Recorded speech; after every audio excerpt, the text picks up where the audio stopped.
In Austin, Texas. My name is Merle Bertrand, coming to you live tonight as the VandeGrift Vipers begin what is arguably the biggest series in program history against the Westwood Warriors here on the Vype Live Network. How big? VandeGrift dropped the second game of their series against Cedar Ridge 4-2 on Friday night to drop to 14-9 overall and 6-3 in District 25 6A. Westwood, meanwhile, completed their sweep over Vista Ridge 7-2 on Friday to improve to 7-2 in the district and 16-5 overall.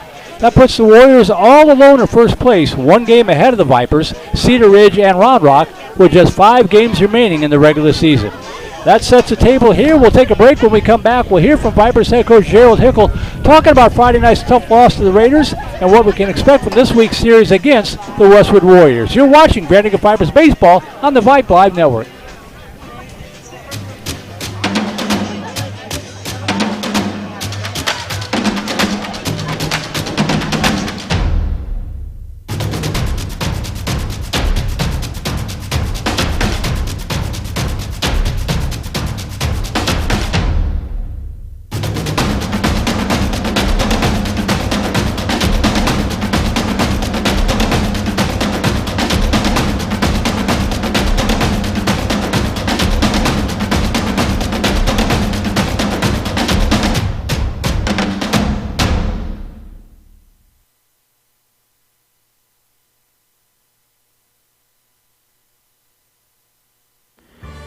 Become a Vype Insider today. Access breaking news in high school sports. Enjoy premium articles and exclusive coverage written by expert analysts, and watch exclusive videos, documentaries on programs in your area. It's only $2.99 a month if you subscribe for the monthly plan. If you go for the yearly plan, it rounds out to just $1.99 a month. It costs you only $24 a year to get all of your Vype news throughout the entire year. Subscribe today. What are you waiting for? It's less than a cup of coffee a month. Become a Vype Insider. $2.99 a month, $23.99 for the whole year.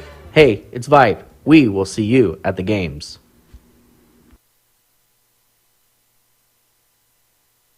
We're pleased to be joined once again in the pregame show by the head coach of the VandeGrift Vipers, Coach Gerald Hickel. And Coach, a big series coming up here tonight against Westwood. Coming off a tough loss on Friday night against Cedar Ridge, 4-2, a really fun game, really competitive game. It felt like the Vipers were just one hit away from maybe breaking it open early. Your thoughts on Friday night's game? You know, Cedar Ridge is a great team, great program, and they have some really good players, and we really gave ourselves a chance many times to go win that game, whether it was on the mound defensively or with the stick, like you said. And, you know, all it takes is one little swing, one little play, and that game's definitely different. But I thought our guys competed. I thought they had confidence through the entire game. It just didn't work out. Yeah, I was looking through the box score to kind of update the stats that I had. Like, how did we lose that game? Because everything looked really, really good. It sure did. I just wish that score was different. Well, at least there's a little momentum in that front heading into tonight's game against Westwood. And we talked about it before. They all count the same, but these guys are one game ahead of you, and you still control your own destiny. Your thoughts on tonight's game and the series as a whole against the Warriors? And I think it's more about what we do. For our guys to focus on themselves and what it takes for them to compete every pitch, every play. And if we do that, we're going to give ourselves a chance to win this game, and that's all I can ask for right now. And, you know, with the way the season's gone right now, we have a chance to go in and take 2 from these guys, you know, and that's the confidence I want my guys going out there today. Looking at the scoreboard right now, I think the JV game just finished up 16-0 in favor of the Vipers. Do you wish you could borrow a couple of runs to give you guys a bit of a head start? Oh, absolutely, especially against these guys. Well, I'm assuming it's going to be Daniel Fair on the mound tonight. Talk about his performance over the past couple of starts. You know, Daniel was a kid that rolled down as a freshman, and he's locked in. As soon as he gets on the field, there's nothing more important than his performance on the field, and nothing has changed. And, you know, for him to go out and do what he's done this year as a starter, even though he's been a reliever for us his entire high school career, is something special. Now, I really think that he's done a good job of building up to this point, and I'm looking forward to seeing what he can do for the rest of the season. And looking at Westwood's lineup on the other side of the field, I see a lot of names that I've seen over the past 2 or 3 years. You know, a lot of their guys have been playing since they've been sophomores. How does that experience help that maybe you don't have that kind of depth at the varsity level? You know, for them to come in with all of that experience, it gives them a ton of confidence. So they've been in tough situations where they've been down, they've been up, they've lost, they've won. So they know how to handle a lot of situations, and having that experience is where it's given them a whole lot of success this year. So for Daniel to come in and have the experience he did last year and the confidence he has right now, I really expect him to do well against these guys. Well, Coach, Coach, I have to say it's pretty cool to be here in game number 12 of district play, just one game out of first place, still in the hunt. That's something Viper fans could get used to, I think. Yeah, I would love to get used to that. Now let's go win it. Appreciate the time, Coach. Good luck tonight. Thank you. Hey, Coach Gerald Hickle, our guest here on the pregame show. We'll take a break and be right back. You're watching Vandegrifts Vipers Baseball on the Vype Live Network.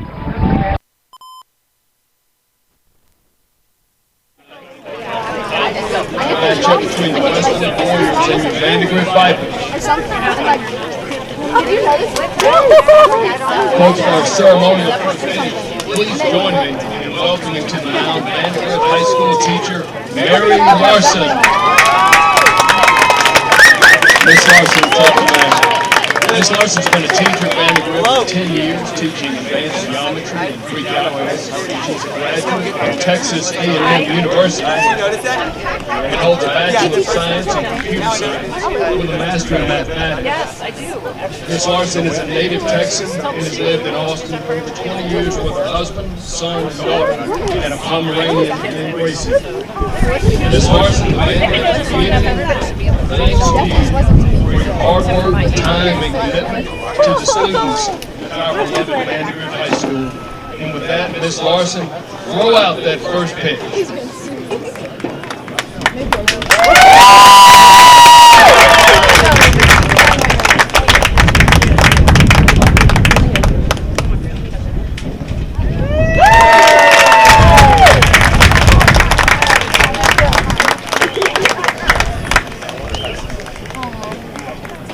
Ladies and gentlemen, for our starting lineups tonight, batting first for the Warriors, number 6, first baseman Jeff Hebert.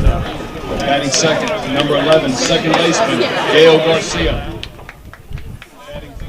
All right, welcome back to Vandegrifts High School in Austin, Texas. On Teacher Appreciation, I'm Merle Bertrand here, along with Linda Salver, our QA tonight. Today marking our 606th Vipers cast overall on KMAX Sports and Vype, dating back to 2009, our 169th Vipers baseball broadcast. Thanks to Vandegrifts Booster Club President Jennifer Farrell, Vice President Steve Miller, and all the sponsors that you see right there on your screen. There we go. Our Grand Slam sponsor, Shannon Kramer with Kramer Property Group. Our home run sponsor, Silverton Custom Homes with Mr. Jason Grimm, along with Jones and Spross. Our double play sponsors, Sport Clips Haircuts, Craig Smizer with 1835 Realty, Ranch Road Vision Source, and the Cuevas Company. And our single play sponsors, Pediatric Dentistry of Steiner Ranch, Trent Reynolds Player Development, Steiner Dental, Pinnacle Sports Performance and Rehabilitation, Candalia Haley, Talbot Family Orthodontics, Steiner Wellness and Nutrition, and Southstar Bank, along with our Vype Network sponsor, that would be Academy Sports and Outdoors. Weather's cleared out here in Austin. There were thunderstorms and tornadoes not that far away. Cedar Park was playing Lander tonight. They had to take shelter in the gymnasium as a tornado was in the area, but it's all cleared out and they're underway over in Leander.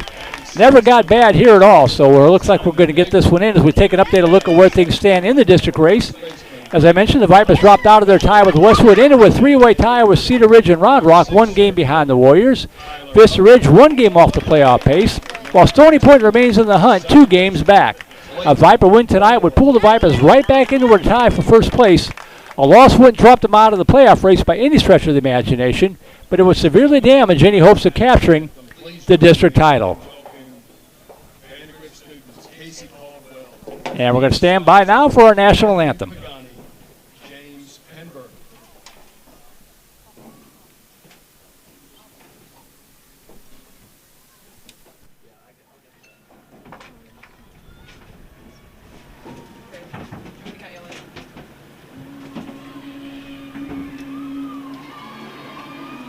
Oh, say, can you see by the dawn's early light what so proudly we hailed at the twilight's last gleaming, whose broad stripes and bright stars through the perilous fight for the ramparts we watched were so gallantly streaming, and the rockets bright red of the steely air gave proof through the night of say, does that star-spangled banner yet wave o'er the land of the free and the home of the brave?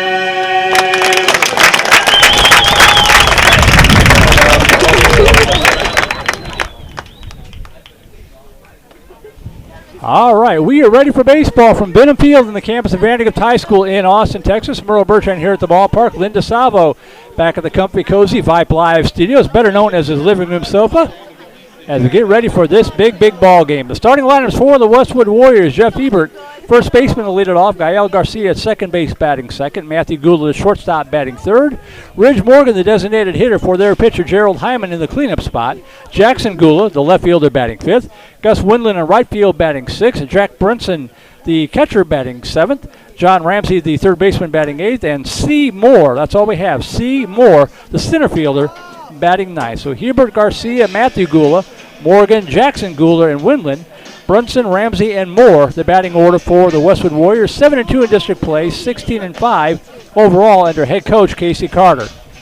Viper defense: Jackson Lewis, Tyler Hubbard, Connor Freeman, the outfield left to right. Hudson Lilly, Simon Baker, Clayton Moore, Landon Thomason.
It is windy. Let's hear it for our starting pitcher tonight, number 45, Daniel Farrow.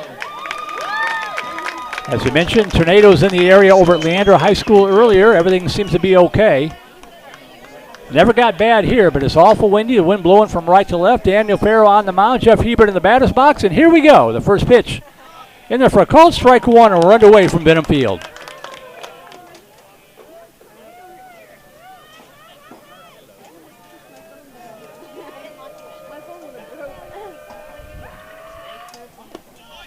That pitch misses down low. 1 ball, 1 strike to Hebert.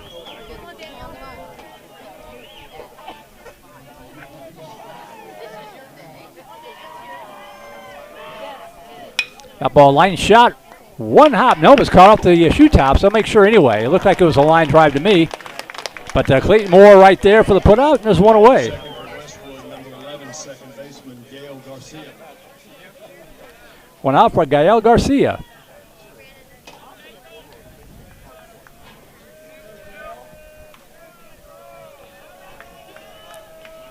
So important to get off to a good start against these guys. Get out of the inning, get up to bat, and get some runs.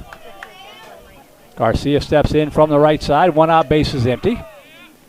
And that pitch may have hit him on top of the foot. And the Warriors have the first base runner of the night.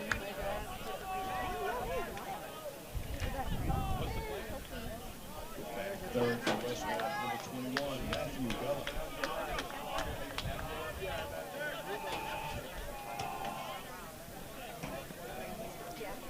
So that'll bring up Matthew Gould, the shortstop, with 1 out, 1 aboard.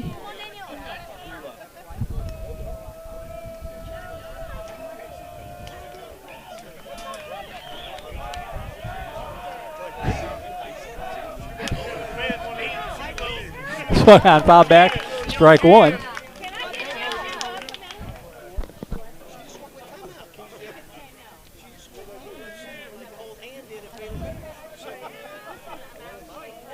No balls and a strike to Gula. Runner at first, just underway here from Vandegrift. Pitch outside, ball one. Relatively light night tonight. Had 12 games on the schedule. A couple of them have been rained out or postponed until tomorrow.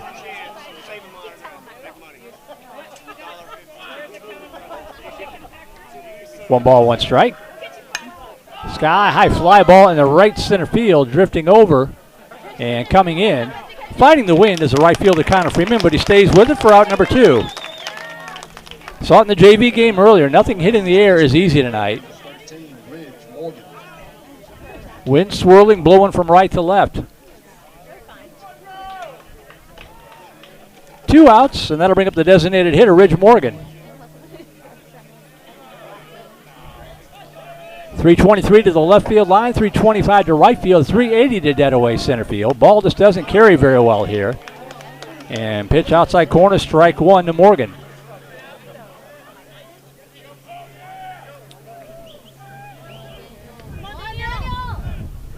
There goes the runner off first, and that's going to be chopped to the third base side, but foul. And the count quickly 0-2 to Morgan. Garcia will have to retreat to first. Email is open as we're underway. Voice of the Vipers, all one word plural. Voice of the Vipers at gmail.com. Give a shout out to your favorite player on either side. No balls, two strikes. Pitch up high, ball one. Westwood fans, you're welcome to jump in as well. Let us know where you tuned in the broadcast from.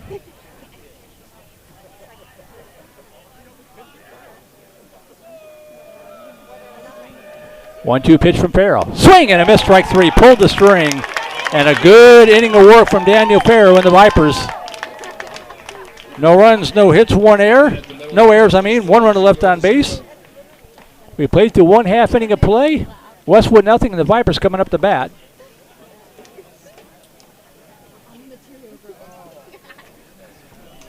And the Vandegrift batting order looks like this tonight. Jackson Lewis out in left field leading it off. Hudson Lilly over third base batting second. Braden Buchanan behind the plate batting third. Connor Freeman out in right field batting cleanup. Gavin Shaddix the DH tonight for Farrow batting fifth. Simon Baker is shortstop batting sixth. Landon Thomason at first base batting seventh. Tyler Hubbard in center field batting eighth. And Clayton Moore, the Lone Ranger at second base, batting ninth. Lures, Lilly, Buchanan, Freeman, Shaddix, Baker, Thomason, Hubbard, and Moore, the batting order for Coach Gerald Hick's Vandegrift Vipers. 14-9 overall, 6-3, tied for second in District 25 6A. Warriors defense, Jackson Gula, C. Moore, and Gus Windham, the outfield left to right. John Ramsey, Matthew Gula, Gael Garcia, Jeff Hebert, the infield third to first. Jack Brinson behind the plate, and Jared Hyman, tall, lanky left-hander, on the mound for the Westwood Warriors.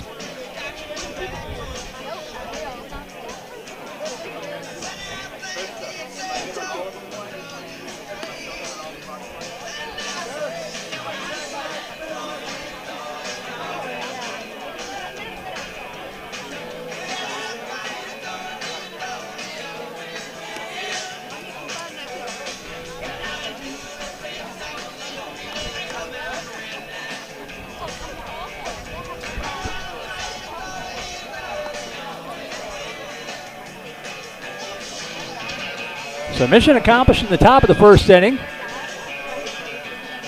Relatively quick inning of work for Daniel Farrow.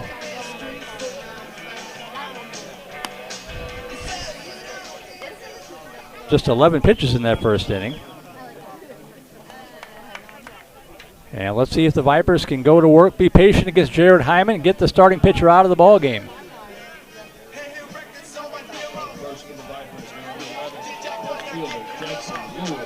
Here's Jackson Lewis, 296 hitter, no home runs, 7 RBI, 2 doubles and 3 triples. Tied for the team lead in walk with 12 of them with Clayton Moore. So as a leadoff hitter, he does his job and gets on base often. First pitch from Hyman. Slapped to the right side. Knocked down by the second baseman. Scrambles to pick it up and recovers in time. 4-3 putout, one away here on one pitch.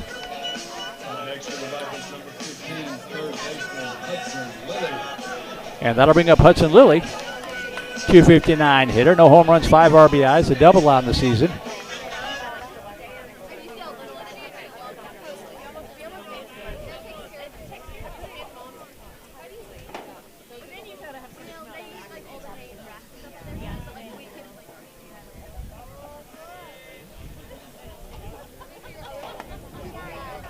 Yeah, they're called strike one to Lilly. Holy cow. One of our QAs in our conference room here just sent over a picture of hail in Salado that's literally the size of a hand. Wow. Ooh, and that hits Lilly. So we're even in hit batters now.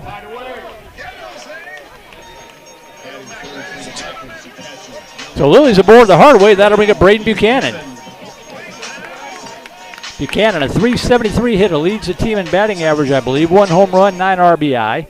Team leading 6 doubles and a triple.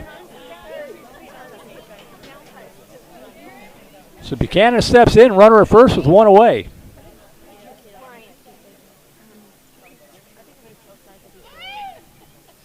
Pitch way outside, it gets back to the backstop, and that's going to allow Lilly to move up to second base. So the Vipers have their first runner in scoring position of the night.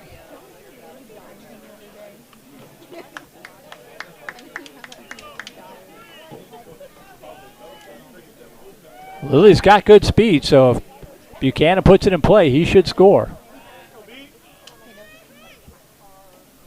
1-0 pitch. Misses outside, 2 balls and no strikes to Buchanan.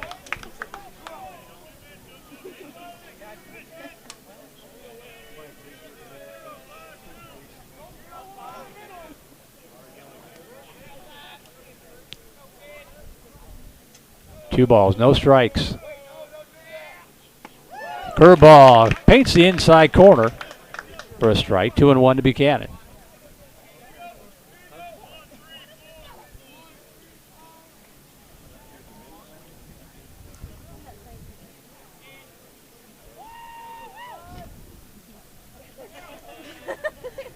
Two-one pitch. That ball slapped to right field for a base hit. That's going to get down for a base hit. They're going to wave, run up, and going to hold up Lilly. He puts on the brakes. As the right fielder, Windland, got to it quickly, got it in quickly. At the very last second, Coach Chico put on the brakes. Good thing Lilly was paying attention because the throw was on line. But runners at the corners with 1 away for Connor Freeman. Lilly at third. Buchanan's courtesy runner will be at first base. We'll see who it's going to be. It looks like it will be Jack Nelson. So Nelson running for Buchanan at first. 1 out, runners at the corners for Connor Freeman. 341 hitter, no homers and 10 RBI. Vipers with a threat here in the bottom of the first, trying to break out on top.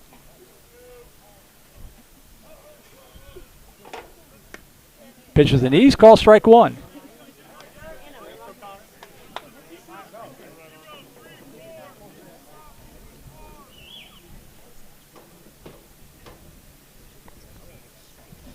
Toss over to first. That one almost got away.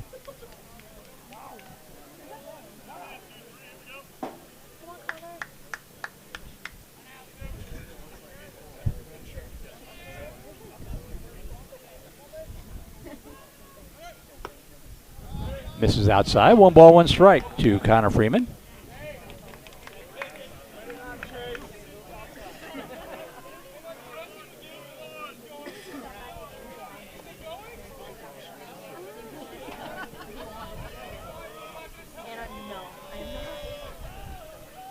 One ball, 1 strike. There goes the runner off first, and the pitch down low squirts away. I think Nelson would have had that one stolen anyway. 2 balls and a strike.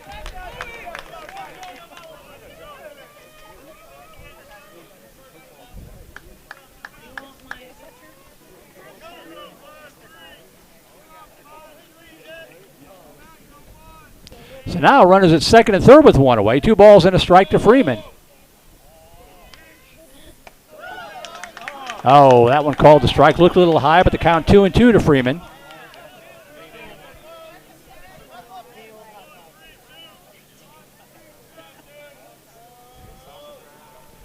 Two balls, 2 strikes.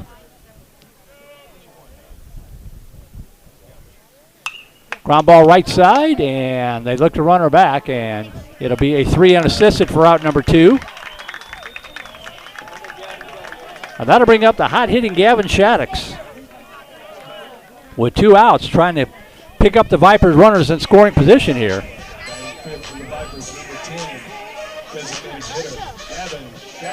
Shaddix batting .390 on the season, 4 RBIs, a couple of doubles and a triple. Trying to come up with the 2-out hit to plate 2 here for the Vipers in the bottom of the first.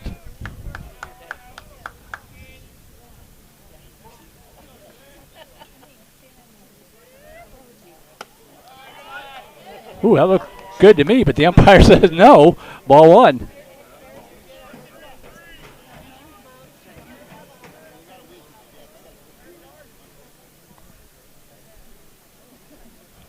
One ball, no strikes. That catches the outside corner, 1-1. Top of the third inning, 2-0 Round Rock over Stony Point.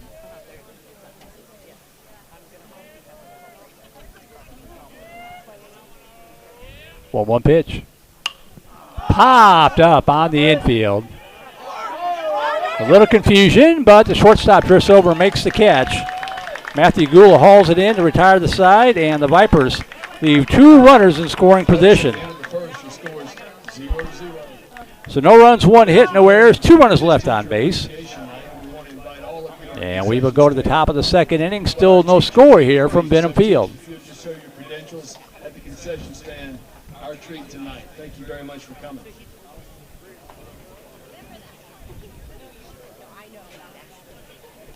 Boy, I hope that doesn't come back to haunt him.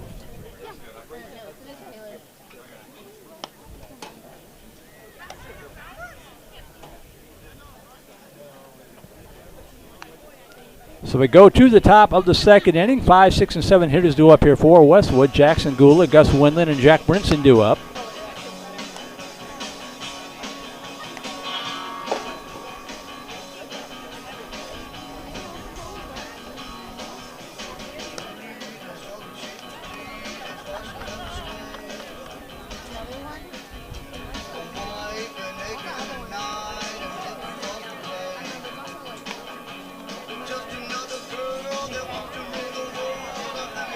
Regents over St. Anthony, 8-6 in the bottom of the 5th inning down at Regent School.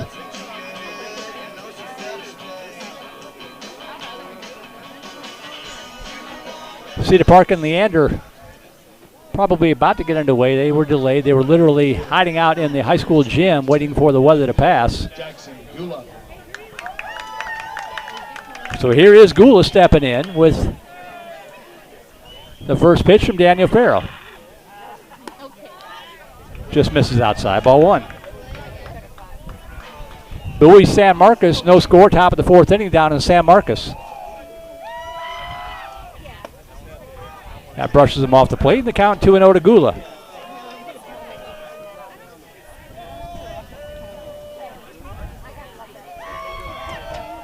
Swing and a miss, strike 1.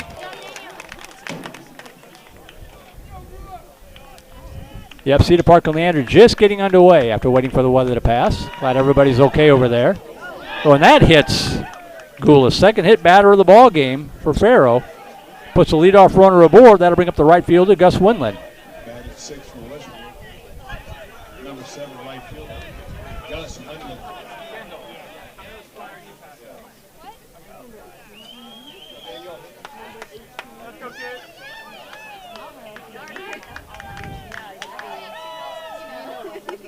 Pitch up high over his head, ball 1.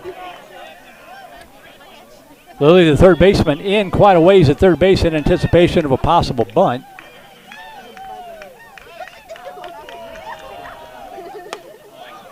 Pitch misses up, 2-0.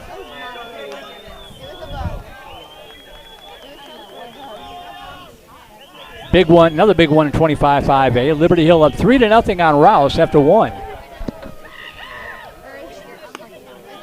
Outside, 3-0. 3 balls and no strikes to Winland.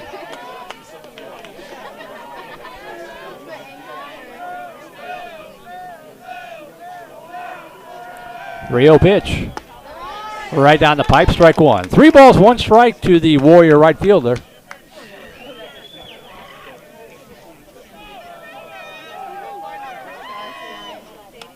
Just missed up high ball 4. Runners at first and second to start the Warrior second. Up next for the Warriors, catcher number 18, Jack Brinson. So Gould advances to second, Windland aboard at first. That'll bring up the catcher, Jack Brinson.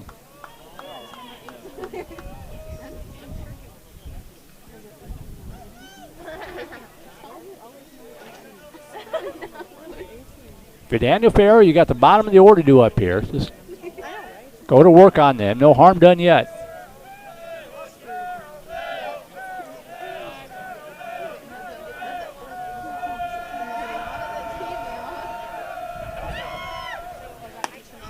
Paints the outside corner, strike one.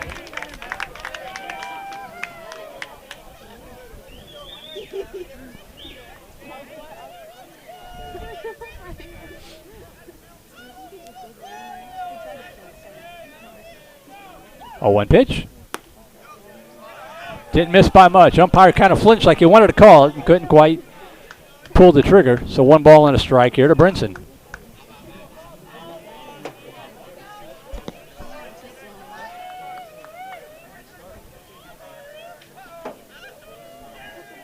One pitch. Showed bunt, pulls it back. Now he snapped. Oh, they got the runner hung up. Running him over to third. Now they got 2 runners on the base paths.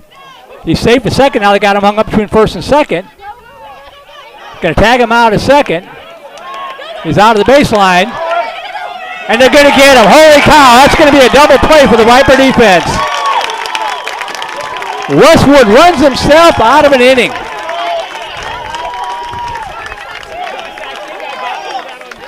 Buchanan set it up. 2, 6, 5, 4. The tag because the runner was out of the baseline, back to 5 for out number 2. So 2 outs, bases empty for Brinson, 1 ball and a strike. Down low, ball 2.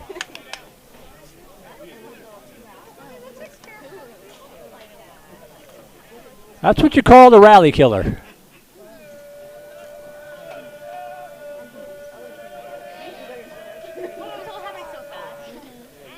Time is called. Great throw by Buchanan. Fired a strike down to Baker. Realized they had the runner between second and third. He was able to get back to second, but in the process, the runner at first, Windland, had wandered off into second base. Popped up left side, drifting into foul territory, out of play. The count 2-2 to Brinson. He was called out for running out of the baseline trying to avoid the tag. And then Clayton Moore alertly fired down to Hudson Lilly to get the runner trying to advance to second and third after all. And they got him too. 2 balls, 2 strikes, 2 away. Chopper third base side but foul. And the count remains 2-2.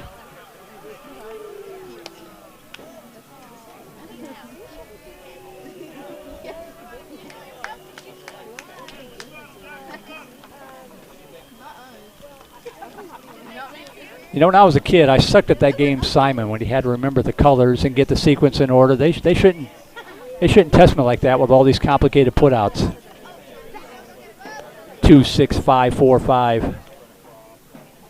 2 balls, 2 strikes, 2 away to Brinson. Swing and a miss, strike 3. Drop third strike. Nope, foul tip. Got just enough of it to hang alive. So Brinson's still alive. The count remains 2-2.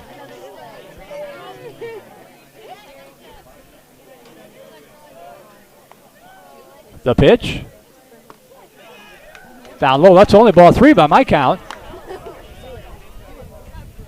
If you were off, so was I.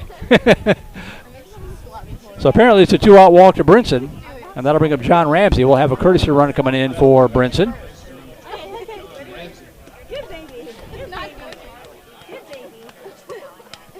Oh, that could be, yeah. I bet I did too.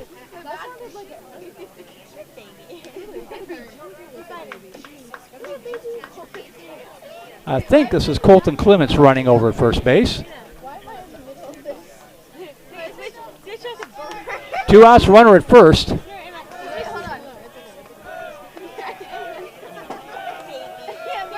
High inside, ball 1.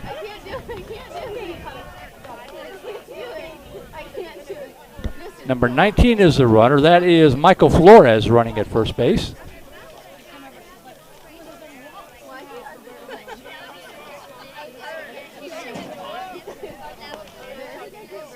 Coach Hickle trying to settle down his pitcher.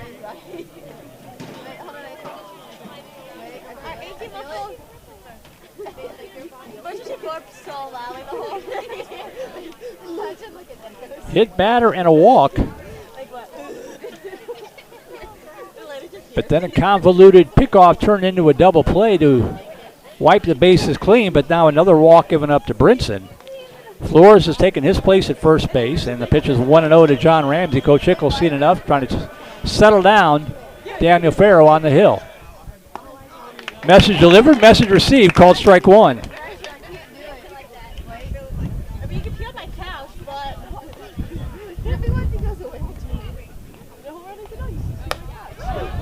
Oh, boy. 2-1, says the umpire.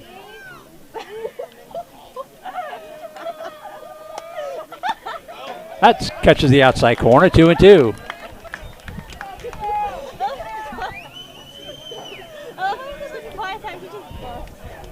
Two balls, two strikes. And they're called strike three, and the inning is over. Well, a crazy inning. No runs, no hits, no errors. One on the left on base. We'll go to the bottom half of the second inning. Still no score here from VandeGrift High School. Property Group.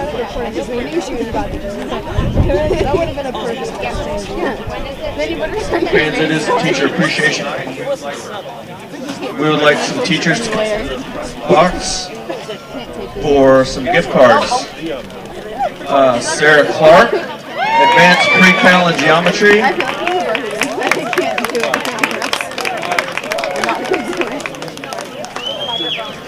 And Galen Goudreau, Computer Science. I guess with Clayton Moore.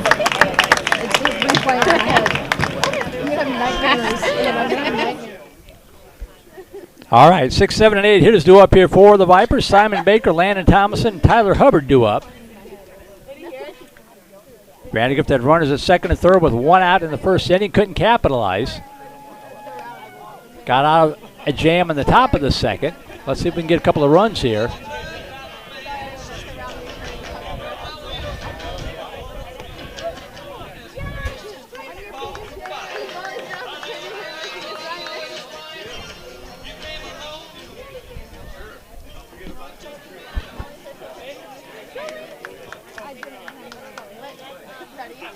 So here's Baker leading off, batting .333 on the season. No home runs, 3 RBI, 4 doubles, and a triple on the season for the Vipers shortstop.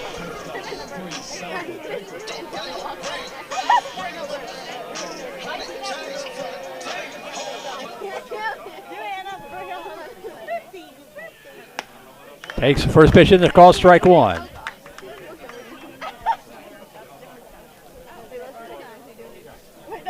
Jared Hyman, 15 pitches in the first inning, works from the stretch exclusively, apparently, even with no runners aboard. And that curveball bins in there for a strike, and Baker behind in the count now, 0-2.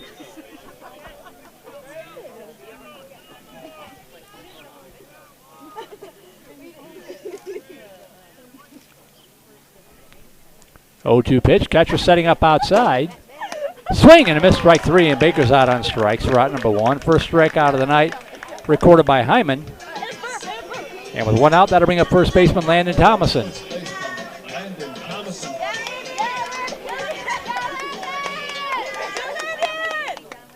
Thomason's batting average not that great, but he has one of the Vipers' 2 home runs on the season. Leads the team in RBIs with 13.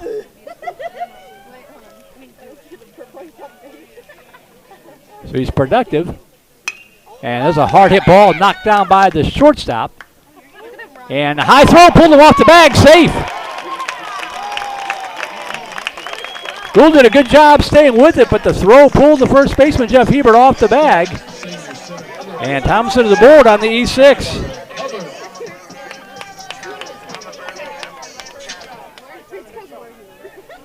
That's going to draw a visit from Coach Carter, but that looked pretty cut and dry to me.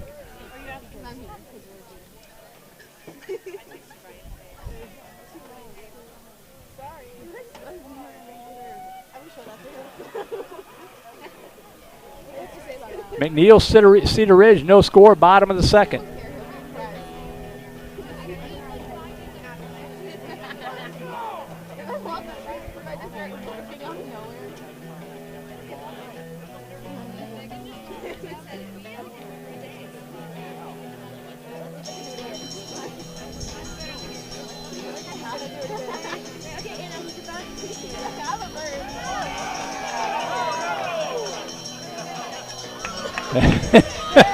That was an interesting moment. Umpires got together, talked it over like they're supposed to do, and the infield umpire first set out and then immediately corrected himself to affirm that the runner was safe.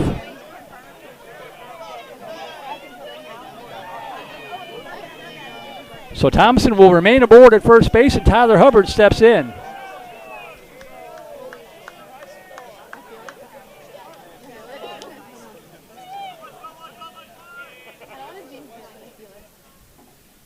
Shows bunt, pulls it back, and the pitch down low, ball one.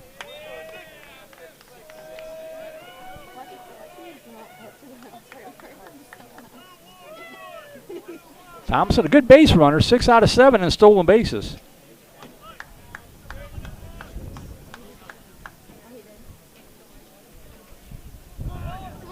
And this one bunted. It's a good-looking bunt, but it rolls foul at the last second. Probably would have beat it out if it stayed fair, but it doesn't. The count evens up, 1 ball, 1 strike.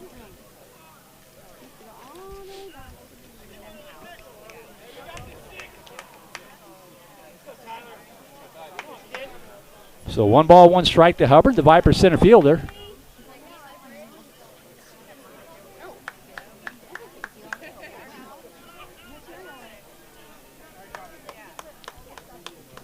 One ball, 1 strike, 1 out, 1 aboard here in the bottom of the second inning.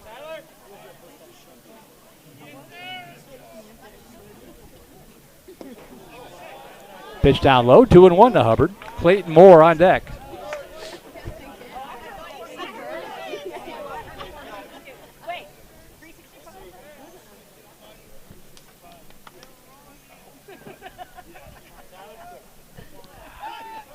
Ooh, that was close. Oh, they're going to call him out. I thought he got back in time.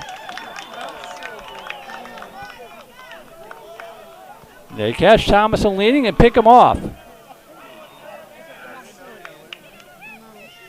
So now 2 outs, base is empty. And the count 2-1 to Tyler Hubbard.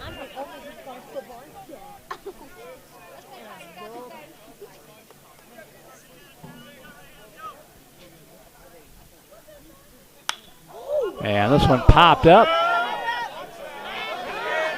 And it's going to land in the bleachers to our right. 2 balls and 2 strikes to Hubbard.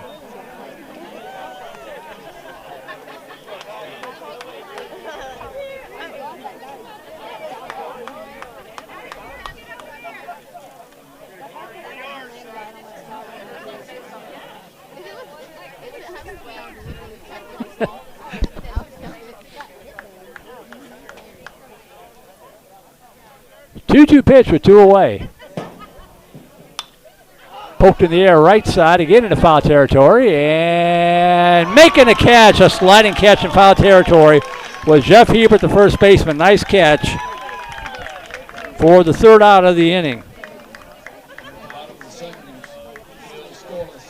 So no runs, no hits, 1 error, doesn't hurt anything. Nobody left on base after the pickoff. We have played through 2. We'll go to the 3rd. You're watching Vandegrifts Vipers Baseball on Vype Live.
We're keeping an eye and an ear on things for us back at the Vype Live studios. Every bit the taut pinch and field game that we expected thus far. No runs, 1 hit, no errors for VANDEGRIFT. No runs, no hits, 1 error for Westwood. And that ball swung on foul down the third base side from Seymour, center fielder for Westwood. Number 9 hitter, 9, 1, and 2 hitters due up here for the Warriors. Misses outside, 1 ball, 1 strike. Unofficially, 33 pitches through the first 2 innings for Daniel Farrow. Couple of strikeouts, couple of walks, 2 hit batters. That one tapped. High chopper. Lilly stays right with it. Throw down to first, not in time. I think he had a beat anyway. That ball was in the air like one of Hudson Lilly's punts. I think that'll probably be ruled an infield single. And Moore's aboard.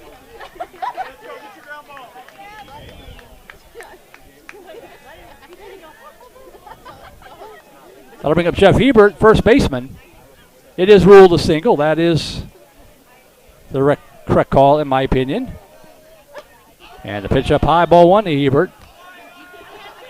0 for 1 in the game, lined out to Moore at second base to start off the ball game.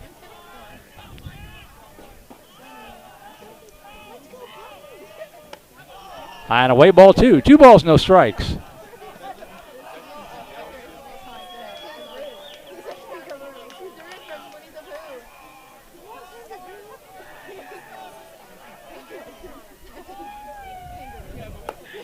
Up high, 3-0. Top of the 5th inning out of Maynard. Maynard New Tech 3, LaGrange 2. That's a bit of a surprise. 3 balls, no strikes to Hebert. Yeah, called a strike. That's a 3-0 strike right there. 3 balls and a strike now to Hebert.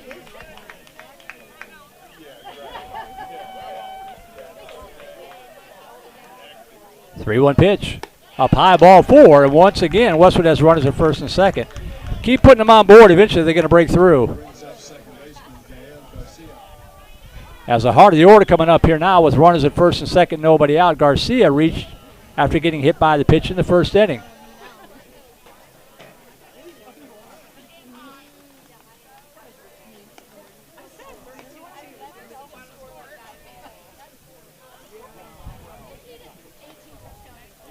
Brady Buchanan goes out, talks to his pitcher.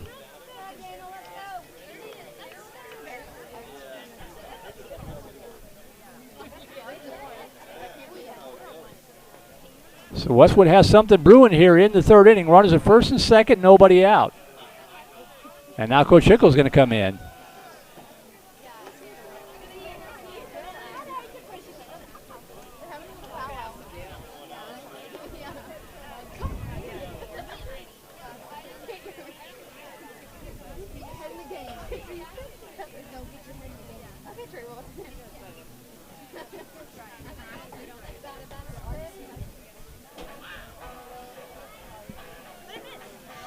Same 2 teams added on Thursday night. Remember, Thursday night this week with Friday being Good Friday.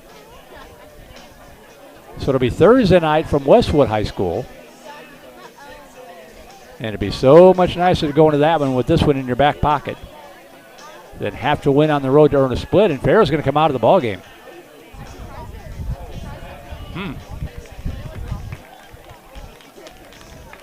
And MD Connor's going to come in.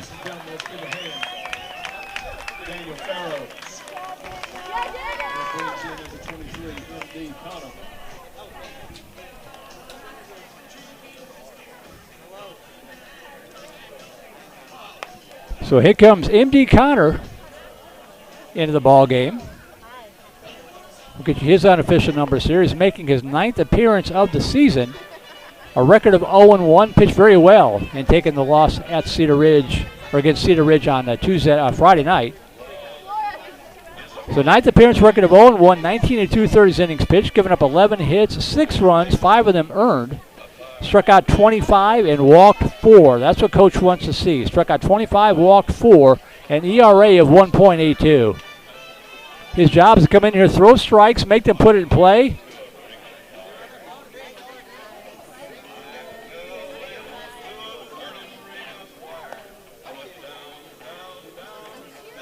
Now the other side of this is 1, 2, 6, 7.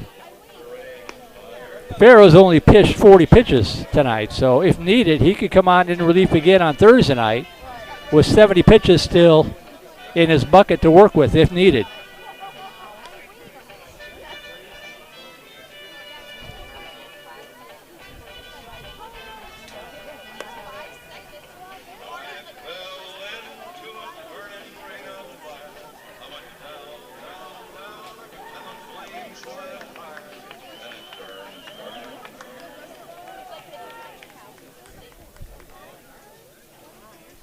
Number 11, second baseman, Gael Garcia. All right, so here's Gael Garcia. Runners at first and second, nobody out here in the top of the third inning. NB Connor trying to put out the fire before it can get started. Show his bunt, and that one foul tip, strike one, back to the screen. Cedar Ridge up 1-0 over McNeil, top of the third inning. ECU up 1-0 over Leander Glenn, also in the top of the third.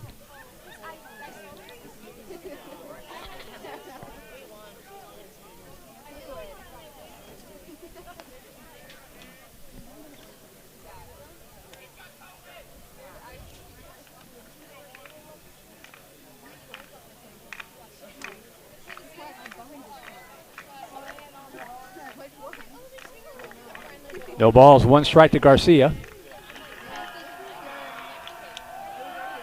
Pivot, nothing moving.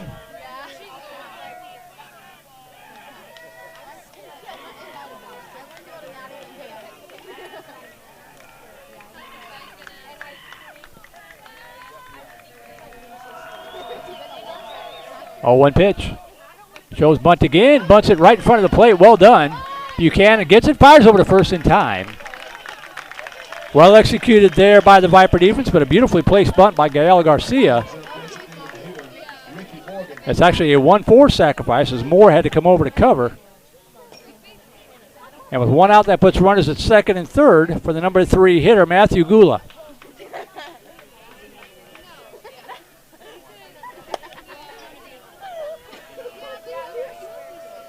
So Moore at third, Hebert at second, one out for Matthew Gula. First base is open. Gula popped out to right field in the first inning. Swing and a miss, strike one.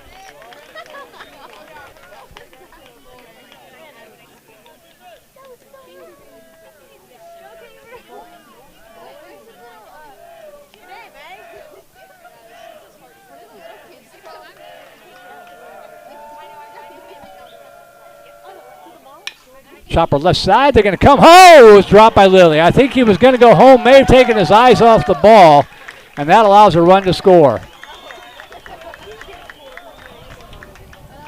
See how this is ruled, but it's 1-0 Westwood.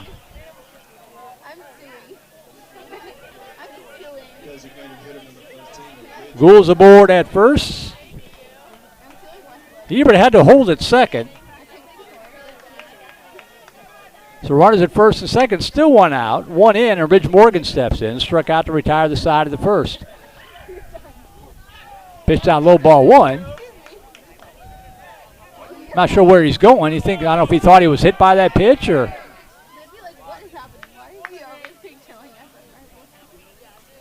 Now the umpire's going to go talk about it. That is ruled an error on Lilly on that previous at bat. So no RBI for Gula.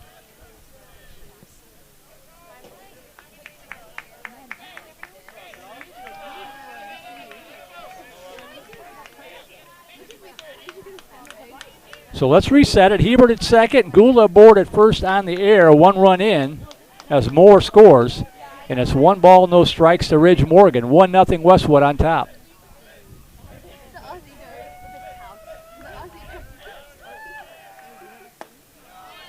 In there for a strike, 1-1.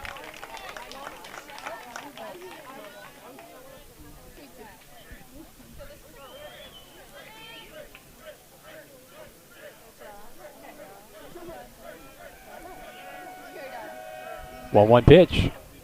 Swing and a miss, strike two. Top of the fourth inning now, 7-0 Round Rock over Stony Point.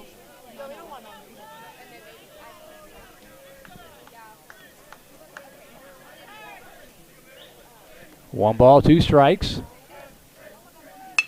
Ground ball left side, out in the left field for a base hit. They're going to hold the runner, so bases are going to be loaded. As Jackson Lures got to it quickly, but the bases are loaded with one away for Jackson Gula.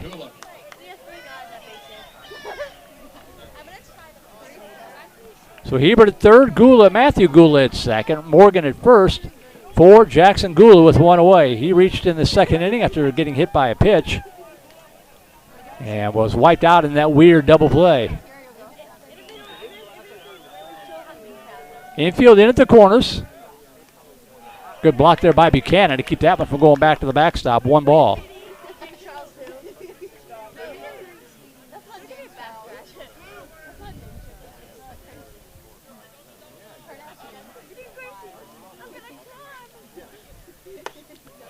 Pitch up high, 2 balls and no strikes.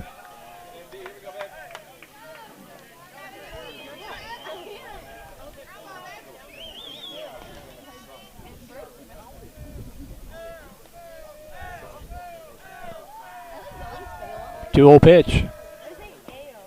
At the knees for a strike. 2 balls and 1 strike to Jackson Gula.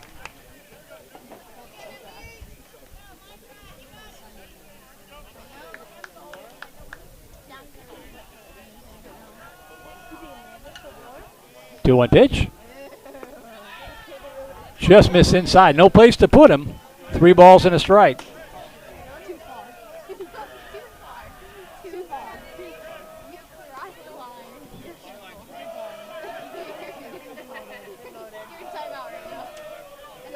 Three-one pitch. High inside, ball 4. That'll walk in a run.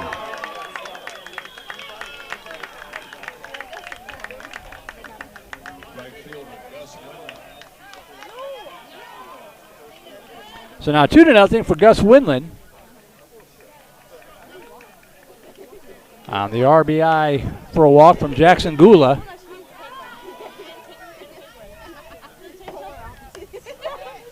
That's in the call, strike 1.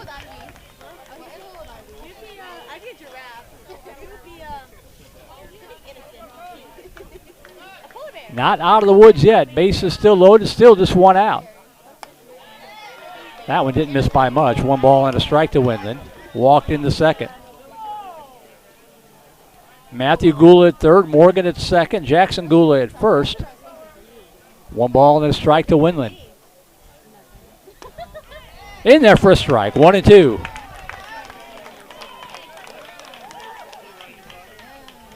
Just 1 hit in the, actually 2 hits in the inning.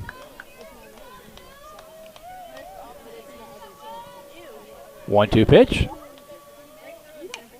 Ground ball left side, and that is going to be stepped on third for out number 2. It's a fair ball. It's going to be a fielder's choice, and the run will score. Knocked down by Lilly, and he stepped on third for the 5 unassisted fielder's choice. For an RBI, second out of the inning on the play, Matthew Gula comes home, and it's 3-0 Westwood.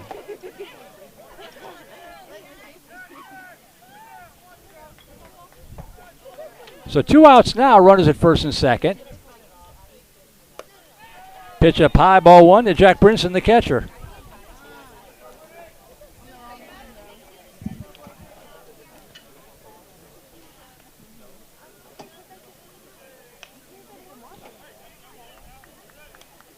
Morgan remains at second, Jackson Gula at first. 3 runs in the inning for the Warriors.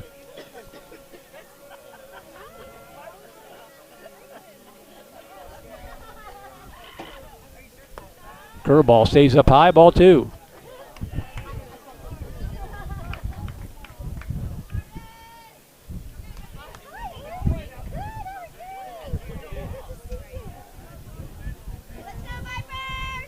Two-0 pitch. Down low, 3-0.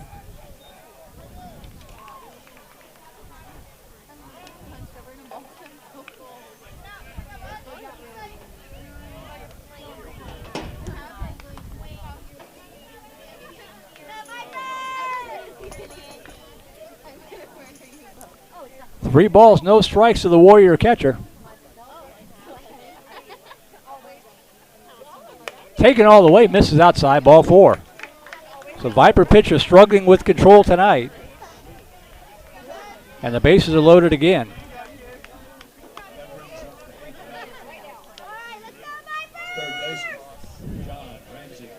That'll bring up John Ramsey, the 9th batter to bat in the inning.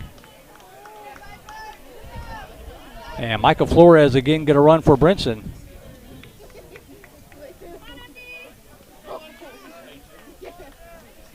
Got to get out of this without any further damage done. We're only in the 3rd. You've got time yet.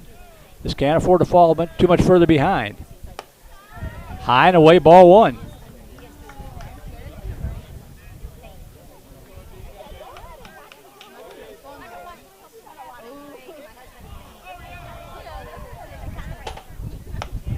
At the letters for a strike. 1-1. Bottom of the 5th down in San Marcos. San Marcos 4, Bowie nothing. Regents leading St. Anthony 10-6. Bottom of the 6th inning over at Regents. 1 ball and a strike to Ramsey.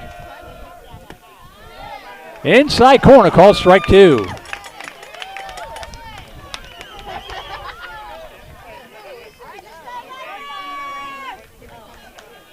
Let's get out of this. 1 ball, 2 strikes, 2 away. In there, called strike 3. Nice pitch by M.D. Connor to finally put out the fire. But not before Westwood picks up 3 runs on 2 hits, 1 key error. They leave the base loaded. Could have been worse. And we will go to the bottom half of the 3rd inning with some work to do now, down 3-0. Statistics teacher Lynn Pollitt. Please come to the press box as you have a high probability of receiving 2 gift cards.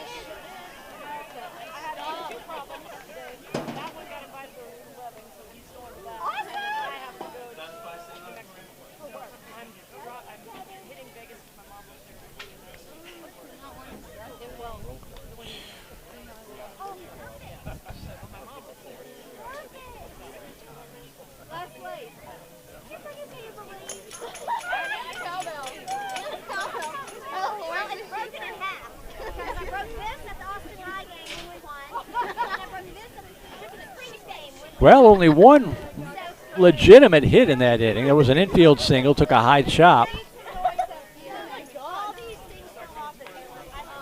But kind of a funky error and too many walks.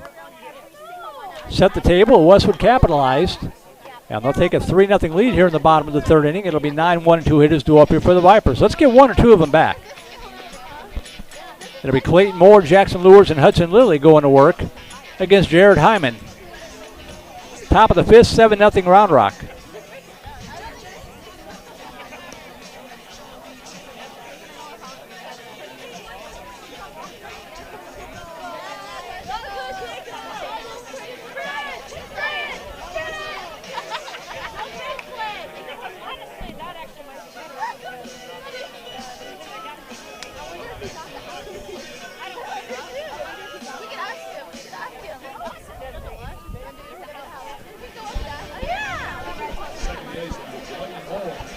So here's Clayton Moore to lead it off. 203 hitter, no home runs, 7 RBI. Tied for the team lead in walks with 12. See if he can get on board and start a Viper rally here in the bottom of the 3rd.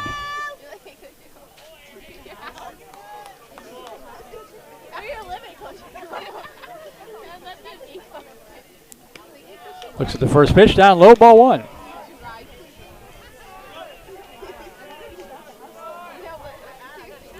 John Ramsey in a bit at 3rd base in case Moore puts 1 down.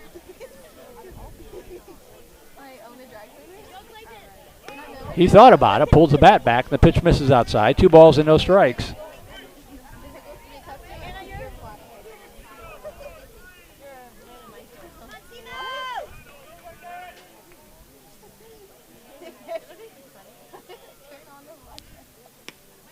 Misses outside, 3 balls and no strikes. So now down 3 runs. The bat should be duct taped to Clayton Moore's shoulder for the next pitch or 2 here. See if he can match the number on his back and walks on the season. Right down the pipe for strike 1. 3-1 to Moore.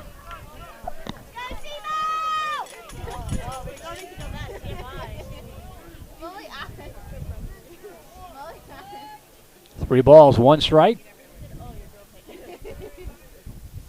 Swing and a miss, foul tipped. And now the count is full to Moore.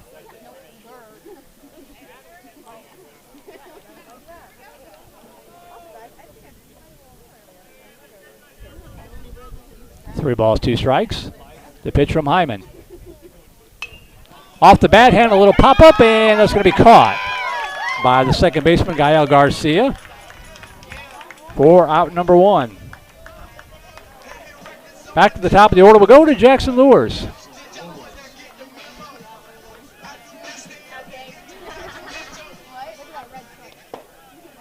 Lures swung on the first pitch, grounded out to the second baseman in the bottom of the first inning.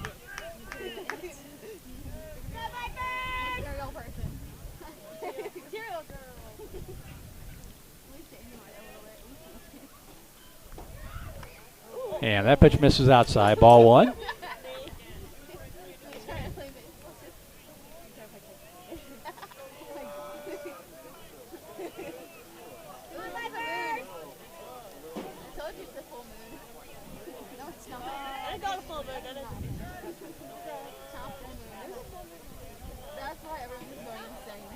One 0 pitch.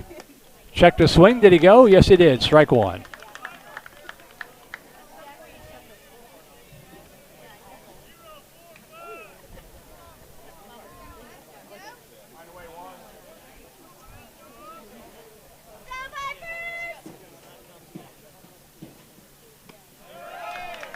That's in there for a strike. 1 ball, 2 strikes to Lures.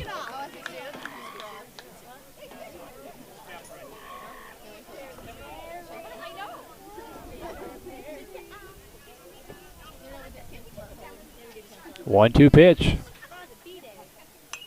Foul back to the screen. The count remains 1-2.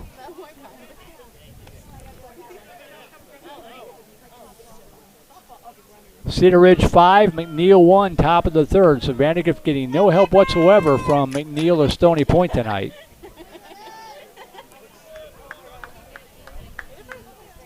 One-two pitch to Lures, way outside, 2-2. You can only assume that Vista Ridge will take care of business against Hutto.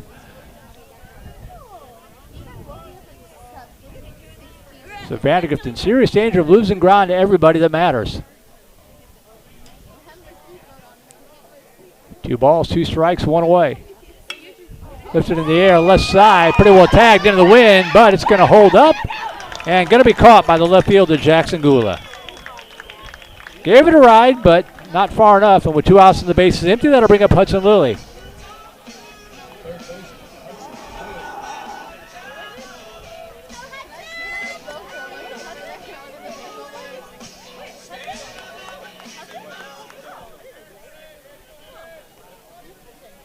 So Lilly steps in with 2 outs and the bases empty, hit by a pitch in the first inning.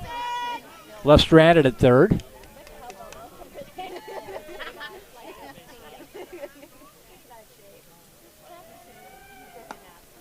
Lays off that pitch up high, ball 1. ECU hanging tough against Leander Glenn, 1-1, top of the fourth.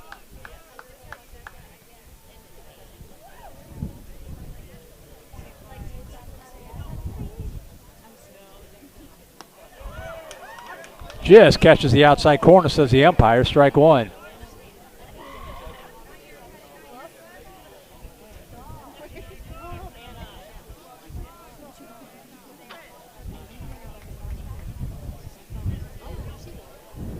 One ball, 1 strike. Lays off of that pitch as the one hops up to the plate, 2-1.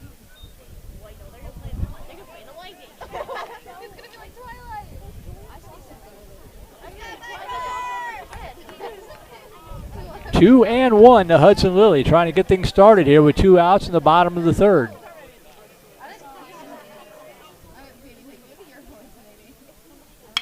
That ball slapped out into left field for a base hit. Lilly's going to run first and dig for second. Left fielder just now getting to it. The throw comes in. It's not in time. And Hudson Lilly's aboard with, I assume, will be a 2-out double to left field.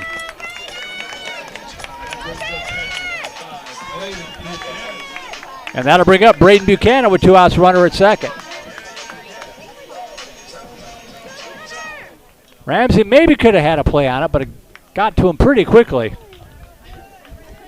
Buchanan steps in 1-for-1 with a single in the first. And it is ruled a double for Lilly.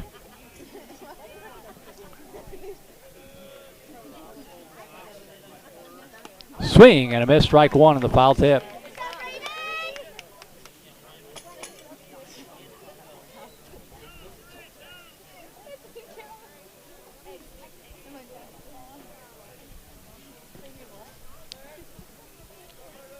No balls, one strike.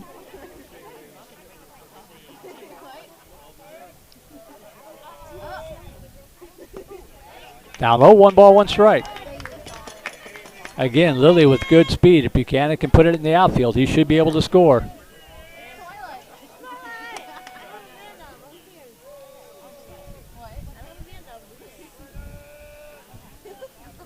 One pitch. Ooh, turned on it, ripped it foul up the first base side. 1 ball and 2 strikes to the Viper catcher.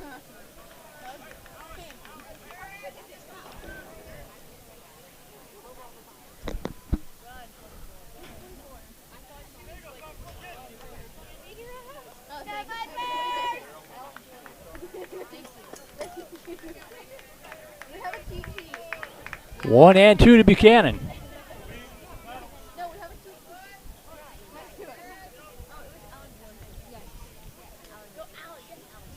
Hyman with the pitch. Line shot in the left field for a base hit. That's going to get down. It's going to roll to the wall. 1 run is going to score as Lilly comes in. Ronnie first, heading for second to Buchanan. And the Vipers are on the board 3-1 with another runner in second scoring position.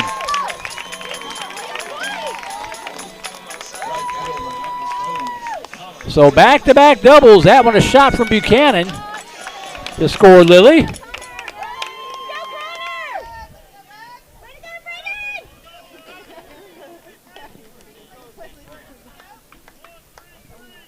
I'm guessing that's Nelson running for Buchanan at second as Connor Freeman steps in.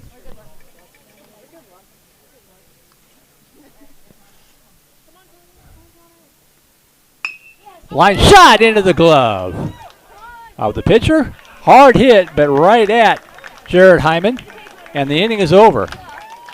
But the Vipers do get on the board. They hit the ball pretty hard that inning, so file that away for the next inning. 1 run on 2 hits. 1 runner left on base, back-to-back doubles. We played through 3. We'll go to the 4th. New score 3-1.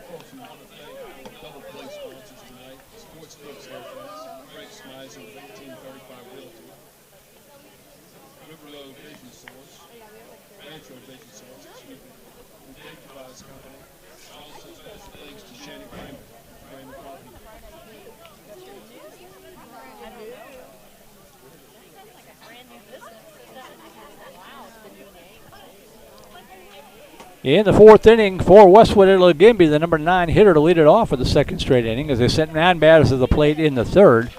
So it'll be Moore, Hebert, and Garcia to go to work against M.D. Connor on for his first full inning of work, even though he was credited with 3.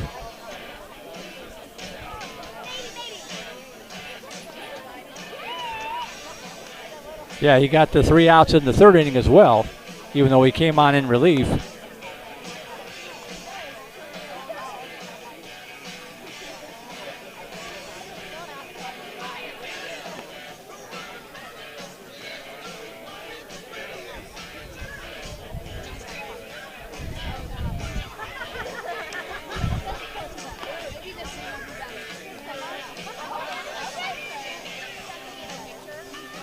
.45 pitches through 3 innings for Jared Hyman. The Vipers started to get to him in that 3rd inning, so got to keep it close here.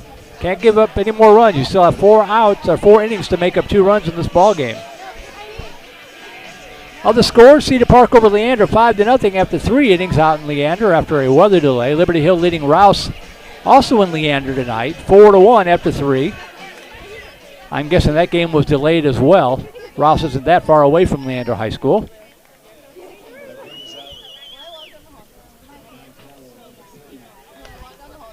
So here's Moore, reach on an infield single in the 3rd inning to start that 3-run uprising. Bunts it foul up the left field line, strike 1.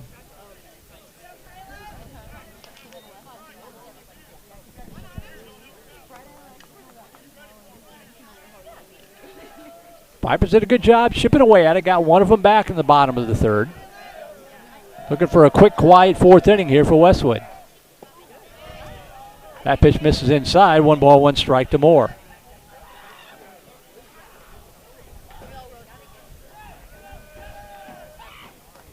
Down low, 2-1.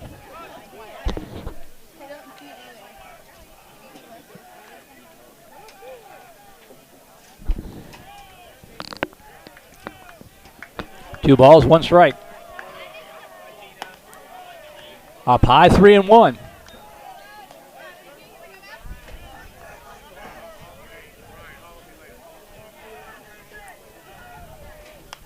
Check swing foul, and the count goes full to Moore.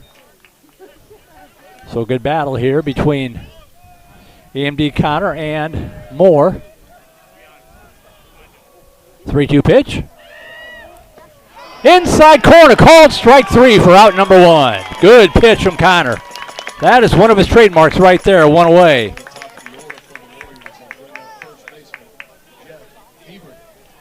One out, back to the top of the order will go to Hebert, who was 0 for 1 with a walk and a run scored.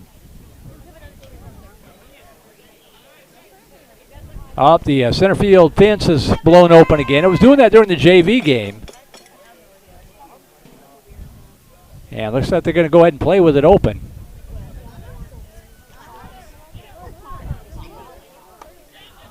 Up high, ball 1. I assume if a ball rolls through the gate, no one of the other players is going to go out and try to take care of that.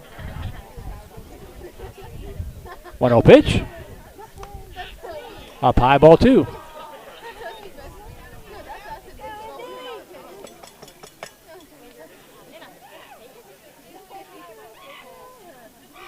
Two-0 pitch. Inside ball 3. Don't put him aboard.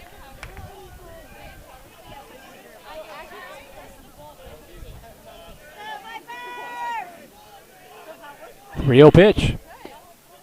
At the knees for a strike. 3 balls, 1 strike.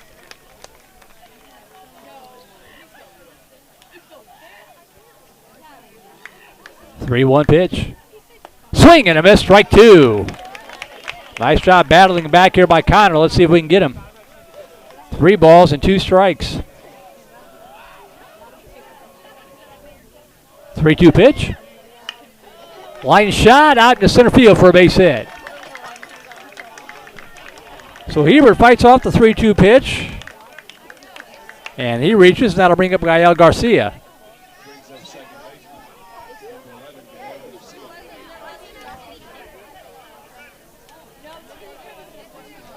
Garcia hit by a pitch in the first, a nice sacrifice in the third. See if he tries to put one down here again. No, swinging away, and that ball is slapped up the middle for a base hit. So back-to-back singles to center. And Westwood has runners at first and second with 1 away.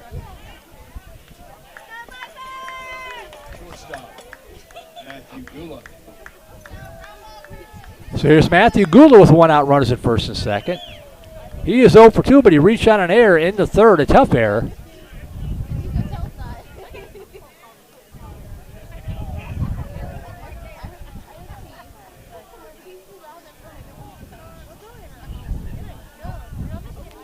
And that one hits him on top of the head. The curveball broke inside, and Westwood has the bases loaded with 1 away.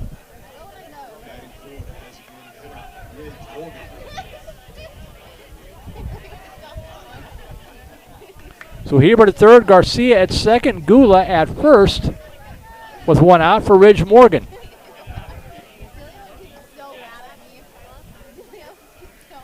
We have played 3 1/3 innings tonight, and Viper pitching has walked 5 and hit 3 batters, combined with an error. That goes a lot towards explaining this 3-1 score. Infield in at the fringe. At the corners, ball 1 to Morgan. Lilly in at third, Thomason in at first. In middle of the infield, back at double play depth.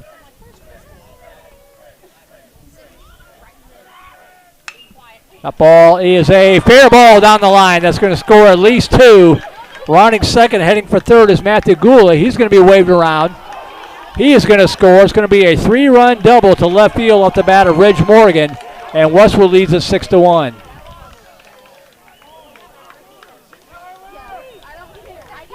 Just inside the line.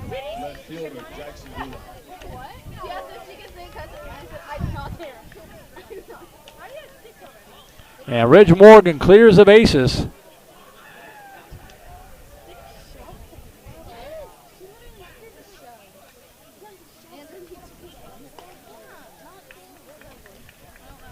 And MD Con is going to come out of the ball game. And we're going to have our third pitching change here of the night.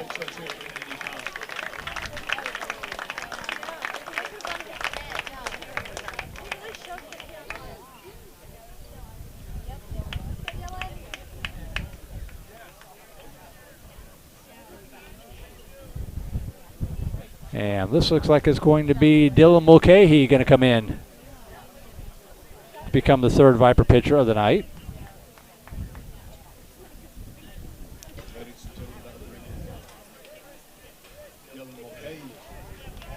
Okay, he's been impressive. This is his 7th appearance on the season, a record of just 1-3, but that's kind of misleading. 23 innings pitched, giving up 18 hits, 15 runs, only 9 of those earned. He struck out 25 and walked 10, and has an ERA of 2.74.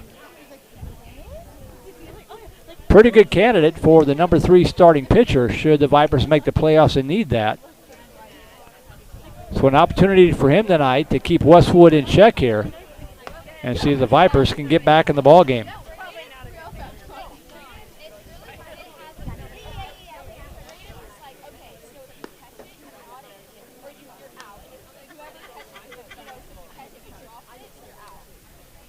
He'll be facing the 5, 6, and 7 hitters here with 1 out and a runner at second base. Vandegrift down by 5, 6-1.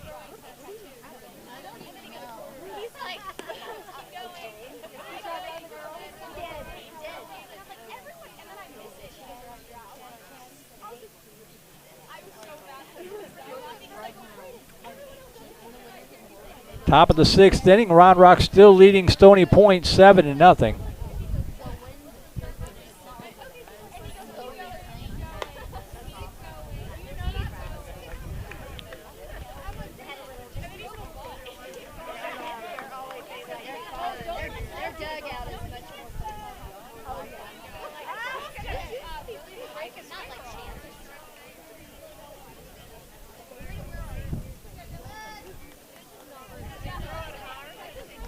All right, so Jackson Gula will step in.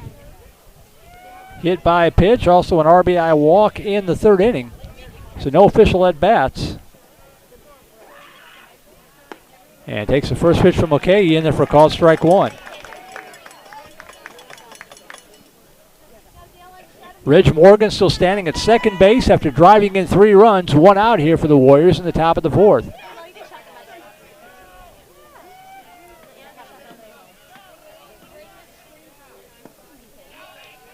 Didn't miss by much. 1 ball, 1 strike.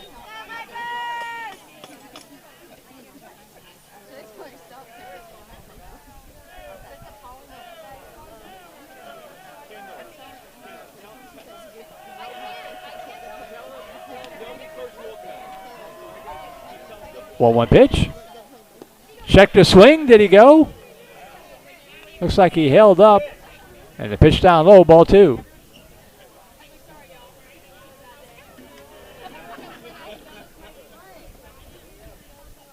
Two balls, 1 strike. That ball slammed to right center field. That's going to get down for a base hit. That's going to score a run. Ball bobbled in the outfield, but it doesn't matter. Runner at first base. 7-1 now Westwood as Jackson Gula plates Ridge Morgan.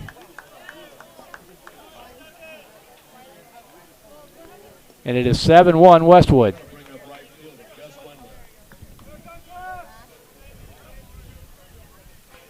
Letting up the right fielder, Gus Windland, with 1 out and a runner at first.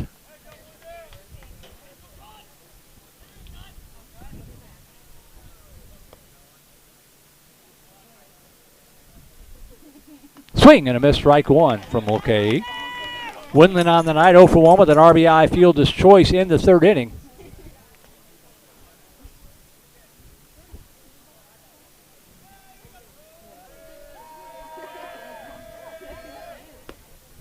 Lays off that pitch outside. 1 ball, 1 strike.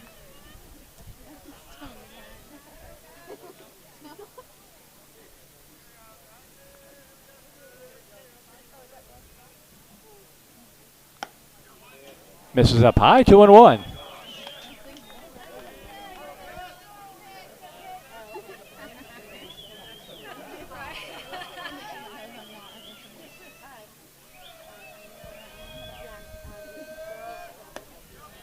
That's in the first strike. 2 balls and 2 strikes.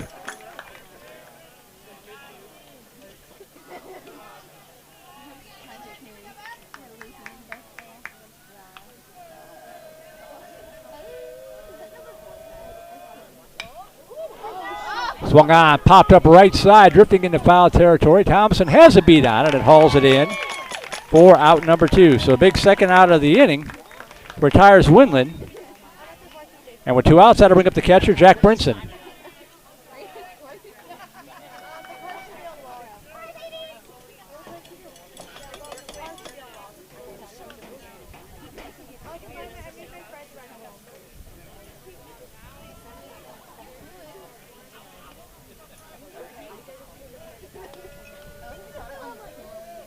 Pitch outside, ball 1 to Brinson. Walked twice in the ball game.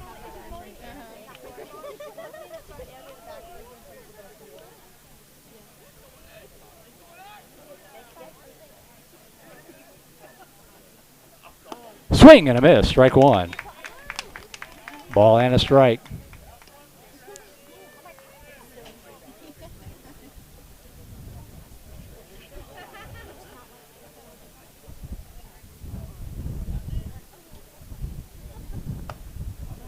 Pitch misses. 2 balls and a strike to Brinson.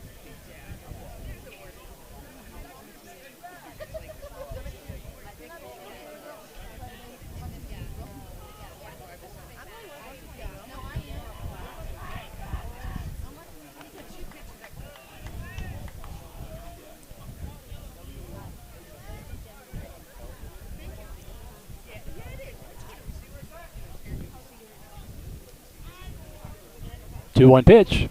Curveball stays up high, 3-1.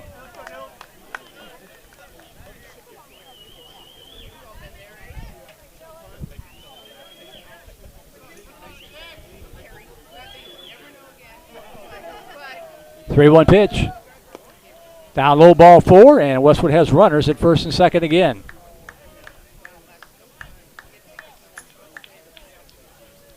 So Jackson Gould up to second, Brinson up at first, and that'll bring up John Ramsey. Michael Flores will once again come in and run for Brinson.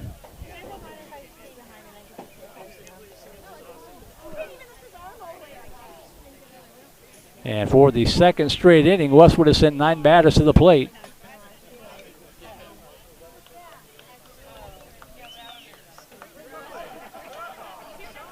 This is actually a pinch hitter coming in here for Westwood. This is Colton Clements.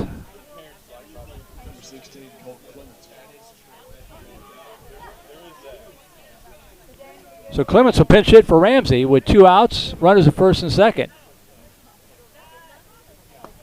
And the pitch down low, ball 1.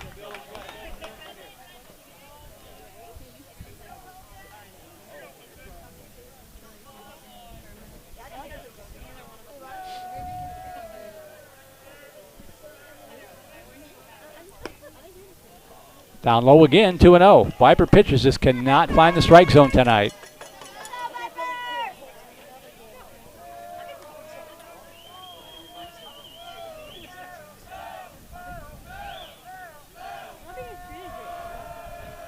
Two balls, no strikes.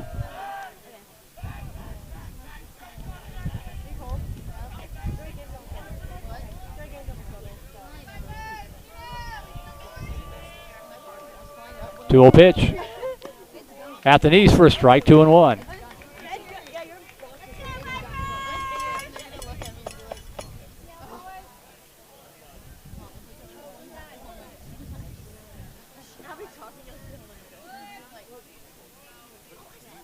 Two-one pitch with 2 away. Misses inside, ball 3.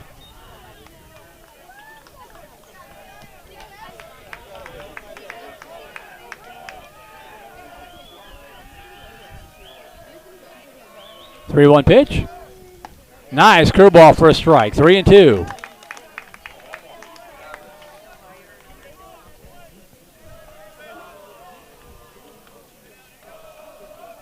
Three balls, 2 strikes, and time is called.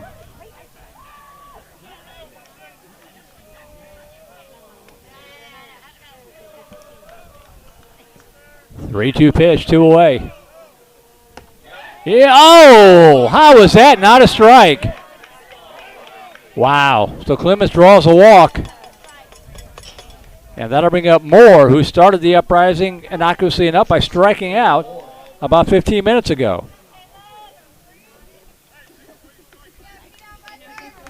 So Jackson Gould up to third. Brinson or Flores running for Brinson at second, and Colton Clements at first, and Moore will step in. Ground ball right side. It's going to get through for a base hit and scores at least one. They're going to hold the runner. 8-1. RBI single to right field for Moore. As that scores Jackson Gould. Flores up to third. Clements up to second. Still 2 outs. Base is still loaded, and Jeff Ebert steps in for the second time this inning.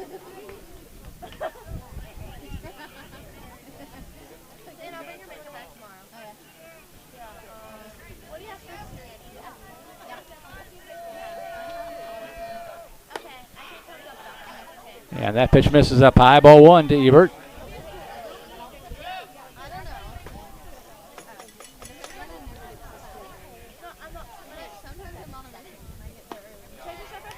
In there for a strike. 1 ball, 1 strike.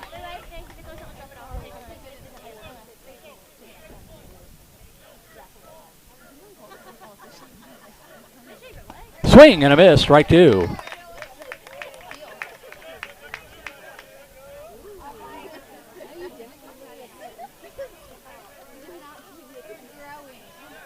One ball, 2 strikes. Up high, 1-1.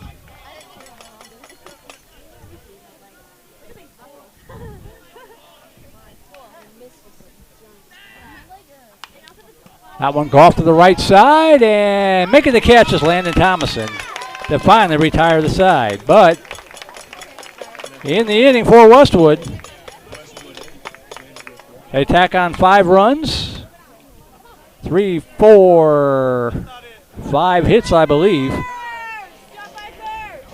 And they leave the bases loaded. We will go to the bottom half of the 4th inning with some serious work to do. Down 8-1. VHS Baseball would like to welcome pre-calculus and advanced geometry teacher Mary Larson tonight. She wants to give a shout out to Landon, Graylin, and Daniel. Also, AP Calculus teacher Brianna Ruffin.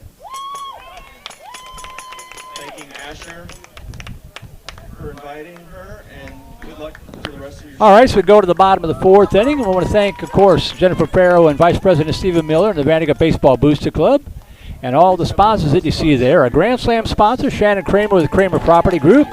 Our home run sponsor, Silverton Custom Homes with Mr. Jason Grimm, along with Jones and Spross.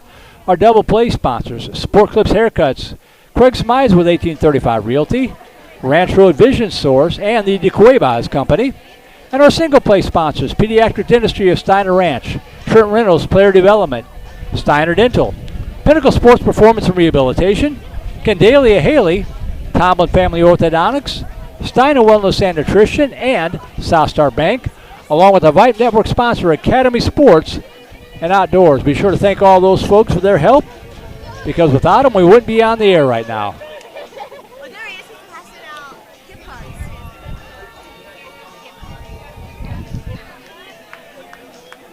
5, 6, and 7 hitters to up here for the Vipers. Down by 7, 8-1. And it'll be Gavin Shattuck to lead it off, followed by Simon Baker and Landon Thomason.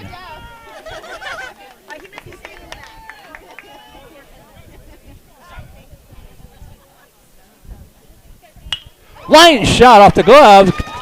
Second baseman coming on to throw to first. In time. It's been that kind of a night. Shaddix rips the rope off the glove of Hyman, bounces over to Gael Garcia. He one-hops to throw over to Jeff Hebert, And it's a 1-4-3 put out, one away. And that'll bring up Simon Baker.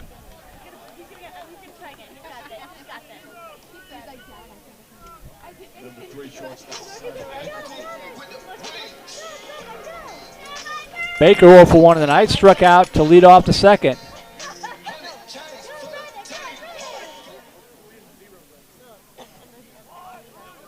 Shows bunt, pulls it back, strike one.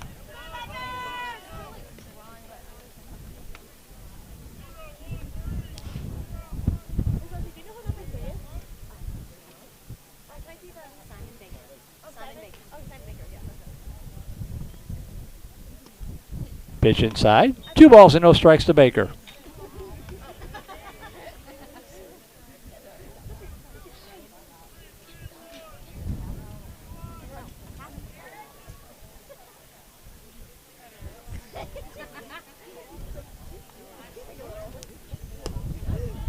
Pitch outside. 3 balls and no strikes to Baker.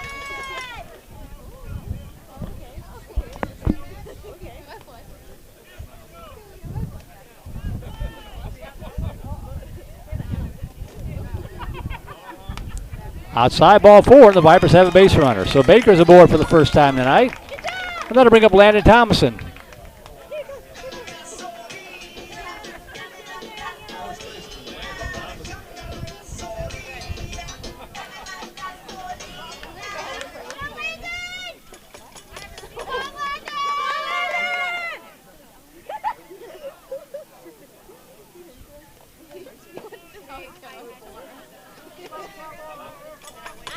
Here's Thomason, reach on an error in the second.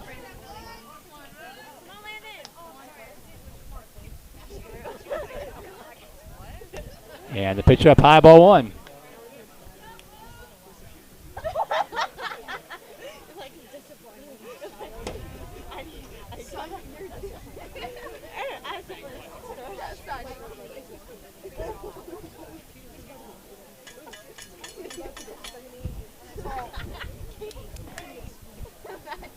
And Coach Carter going to come out and talk to his pitcher. We play here in the bottom of the 4th inning with Westwood on top 8-1. 8 runs on 7 hits, 1 error for the Warriors. 1 run, 3 hits, 1 error for the Vipers. Westwood with 3 in the 3rd. Vandegrift got 1 back in the bottom of the 3rd, but then the Warriors erupted for 5 in the top of this inning.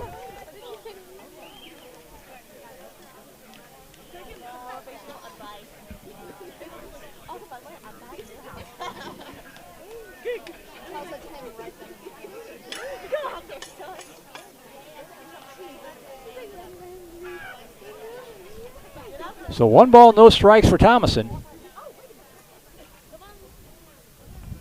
And that ball gets away, and that's going to allow Baker to move up to second base. On a pitch in the dirt. So 2-0 to Thomason with Baker at second base.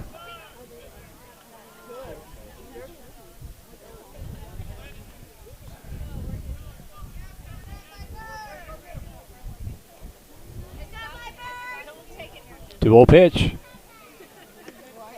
Down low, ball 3.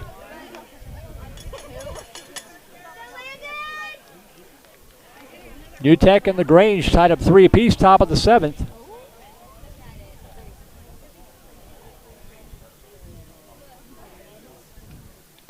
Outside ball 4. So Vandegrift has runners at first and second with 1 away after back-to-back walks. And that'll bring up Tyler Hubbard.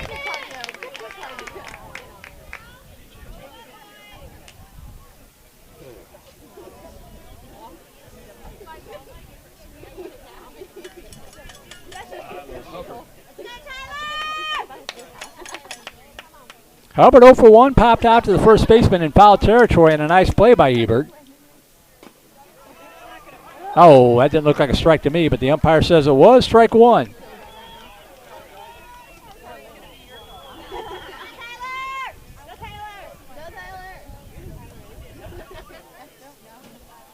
Oh, 1 pitch.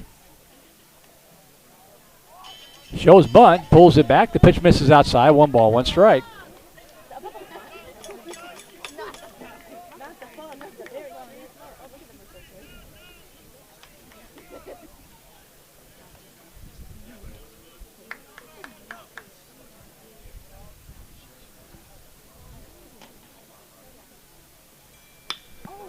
High fly ball in the shallow center field. That might drop in there.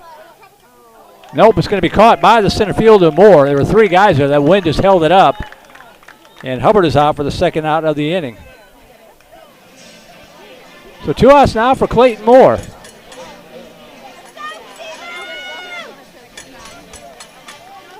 Moore popped out the second in the third.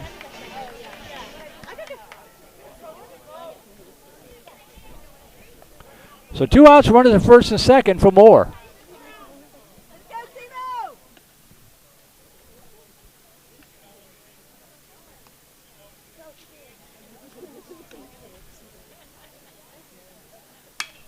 That ball hit the center field, and center fielder got fooled on it, but he's going to recover in time. And Moore retires Moore for out number 3. So in the inning, no runs, no hits, no errors, 2 runners left on bases. As they walk a couple of guys and don't pay the price. We play through 4. We'll go to the 5th inning. Still down 8-1. You're watching Vandegrifts Vipers Baseball and Vype Live.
Short end of an 8-1 score here. Merle Bertrand at the ballpark. Linda Salvo back at the Vype Live studios. And it'll be the heart of the order for Westwood. 2, 3, and 4 hitters going to work against Dylan Mulcahy on for his first full inning of work. Third Viper pitcher of the night. He'll face off against Gael Garcia, Matthew Gula, and Ridge Morgan.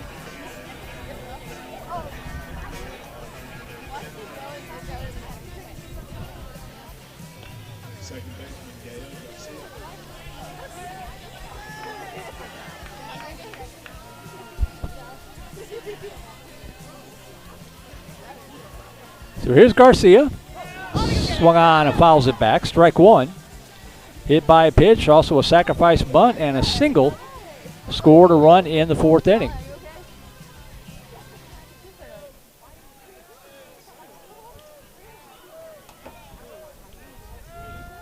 Swing and a miss. Strike 2.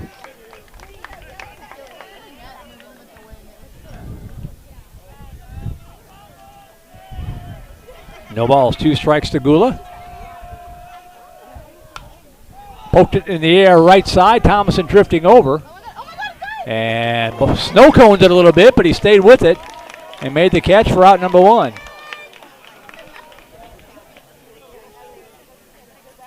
So 1 out. That'll bring up Matthew Gula.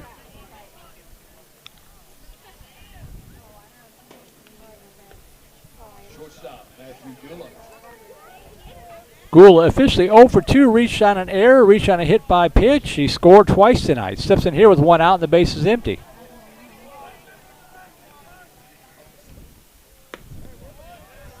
Pitch misses down low, ball 1.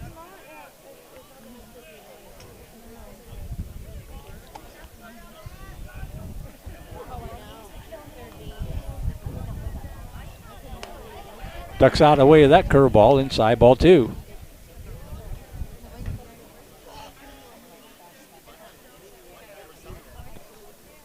Two balls, no strikes. Swing and a miss, strike 1. Okay, he looks like he settled down a little bit.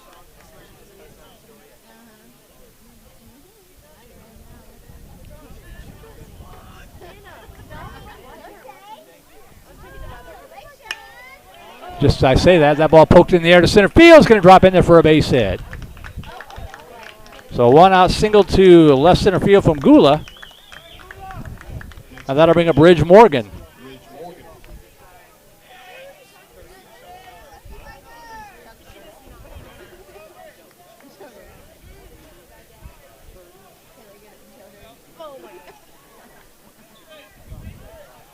Morgan 2 for 3, single and a 3-run double in the 4th inning.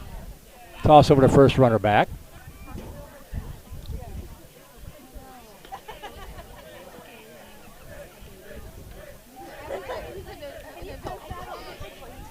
In there, called strike 1. Talked about the bad weather tonight out in Leander. Our streaming provider is based in Oklahoma. About a third of our games got knocked offline for a few minutes until we could switch it over. Swing and a miss, strike 2. We've been fine, but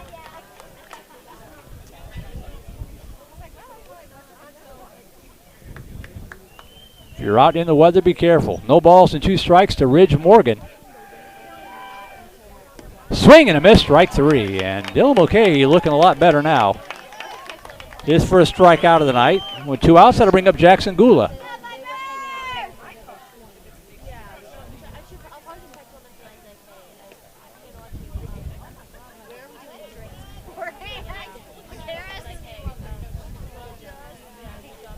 Gula 1 for 1, also hit by a pitch, also reached on a walk. He scored a run. Takes the first pitch for a strike, strike 1. Comes up here with 2 outs and runner at first base. Cedar Ridge leading McNeil 9-2, top of the 5th inning. That is not good news for Viper fans. There goes the runner off first. Poked in the air to shallow left field. Coming on and coming in. Ooh, have the spirit. Jackson lures the wind. Took that ball away from him at the last second. He may have also been trying to avoid his shortstop Simon Baker, but he stayed with it. And an adventure in the outfield, but the Vipers get out of it. So no runs, 1 hit, no errors. 1 left on base. Will go to the bottom of the 5th inning, down by 7, 8-1. Pre-calculus teacher Roberto Ortiz.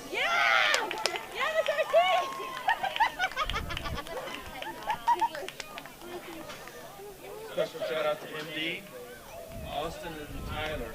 Make it a great season.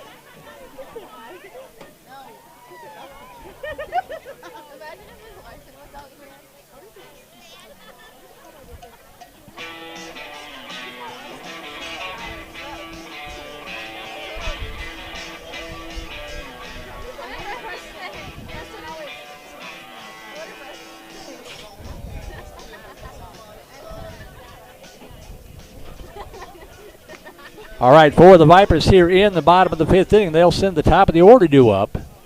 Lures Lilly and Buchanan. You've got 3 innings left. You can get 3 or 4 innings, 3 or 4 runs maybe this inning, put some pressure on Westwood, get them into the bullpen. Things could still turn around in this ball game.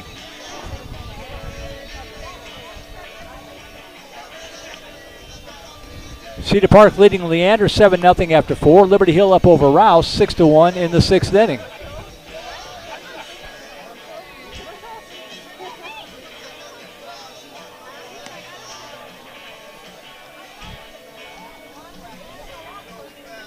Jared Hyman to the first 4 innings of work unofficially, 58 pitches on the night.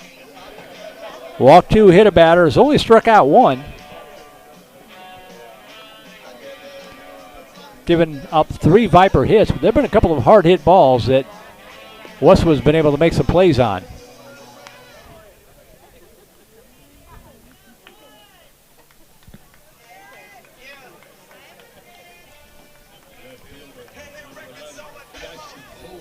So here's Jackson Lewis to lead it off. 0 for 2 in the night. Grounded out to second. Flew out to the left in the 3rd inning. See if we can get some runs and get back in this ball game. 8-1 here in the bottom of the 5th inning.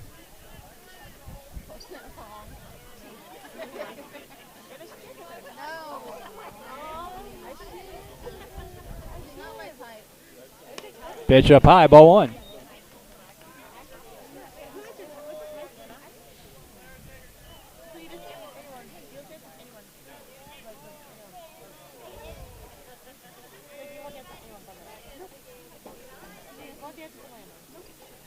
Curveball floats in there for a strike. 1 ball, 1 strike.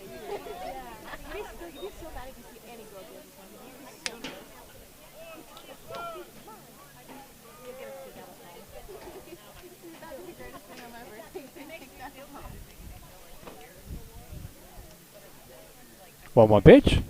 Down low, ball 2.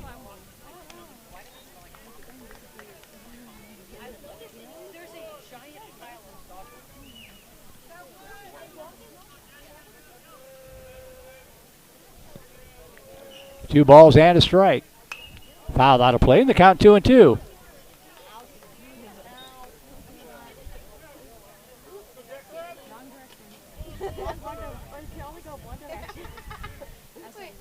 Did you get the video with the guy saying, what's your favorite trigger? 2-2 pitch. Poked down the left field line. Tailing is going to get out of play. And the count will remain 2 balls, 2 strikes to the Viper left fielder.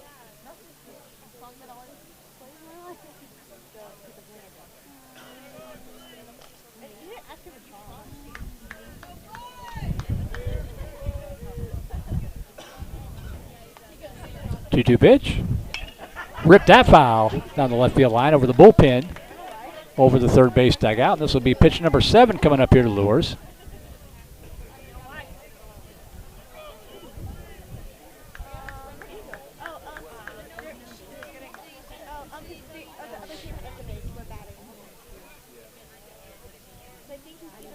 Two pitch. Hit hard to right center field. Pretty well tagged, but it's going to hold up. And drifting over was the center fielder Moore. Hauls it in, cuts in front of his right fielder Winland, but makes the catch for out number 1. Third straight put out by Moore in center field.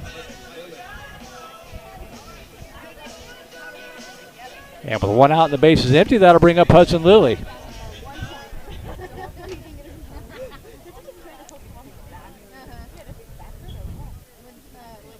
Lilly hit by pitch in the first, left stranded on third base. Also doubled and scored in the 3rd inning.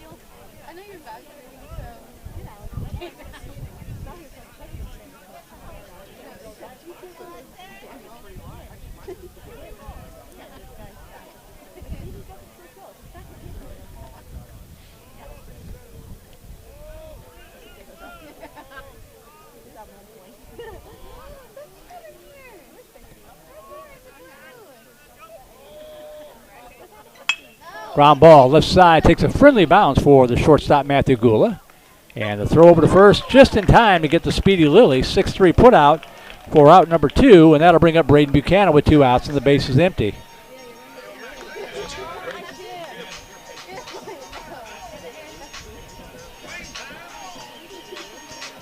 Buchanan 2 for 2 in the night with an RBI double in the 3rd.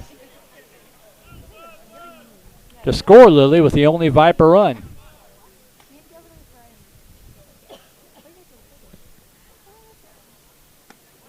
Curveball in there for a strike, strike 1.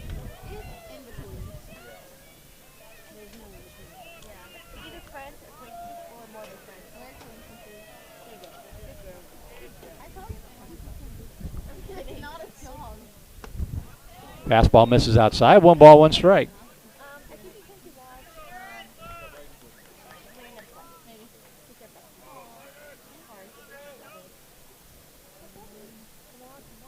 One pitch. Rip fouled on the third base side, and the count 1-2 to Buchanan.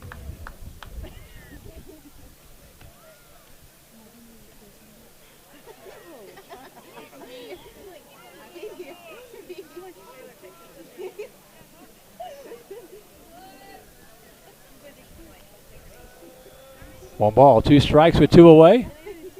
Swing and a miss, strike 3. And Buchanan is out on strikes in a quick, quiet 3rd inning for Vandegrift. 1, 2, 3, nothing across. We played through 5. We will go to the 6th. Still down 8-1. You're watching Vandegrift Vipers baseball on Vype Live. Become a Vype insider today. Access breaking news in high school sports. Enjoy premium articles and exclusive coverage written by expert analysts, and watch exclusive videos, documentaries on programs in your area.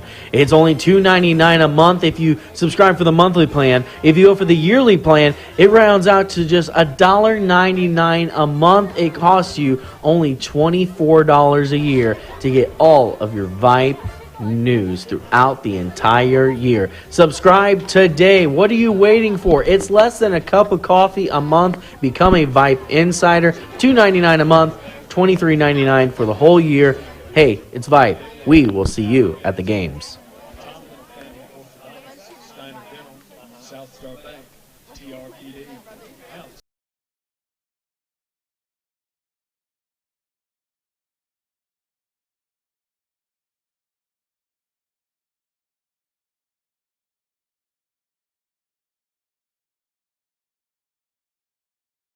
Straits, and right now the Vipers of the Bug down by a score of 8-1 here as we go to the top half of the 6th inning. It'll be the same two teams on Thursday night from Warriors Field at Westwood. Then the remaining schedule, a week from tonight will be at Hutto. A week from Friday, back here at Venom Field against Hutto. And then we'll close out the regular season 2 weeks from tonight here at home against the Round Rock Dragons. This one's going to sting if it holds up, but they are not out of this playoff race by any stretch of the imagination. So here's Gus Windland, the number 6 hitter, stepping in to lead off the 6th inning. And looks at a curveball and then a call strike one from Dylan Mulcahy. He had a 12-pitch inning last time. Windland 0 for 2 with an RBI fielder's choice and a walk on the night. And swing and a miss, strike 2. Maynard Newtek has held off LaGrange 4-3. 0-2 pitch. Swing and a miss, strike 3. Drop third strike. Buchanan hustles to get to it, and he is not going to be able to make the play. It's been that kind of night for VandeGrift tonight.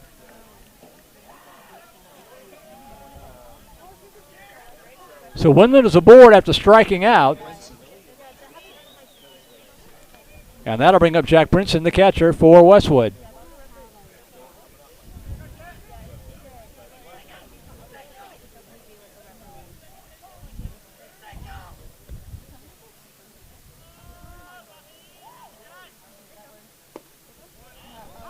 Call strike to the knees to Brinson. Brinson has walked all 3 at-bats tonight. Toss over to first, and Windland gets back.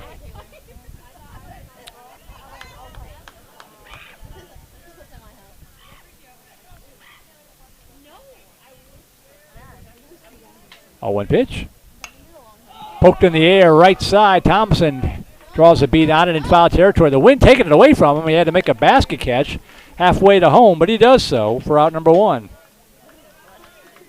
Nothing hitting the air is easy tonight.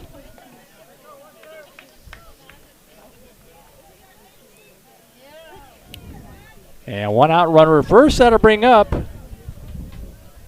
John Ramsey back at the plate again. Toss over to first, runner back.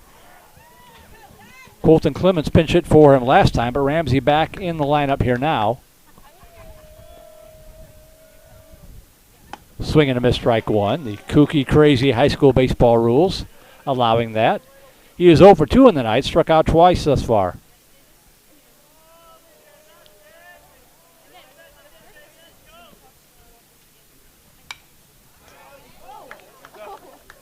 Out of play, the count 0-2 to Ramsey.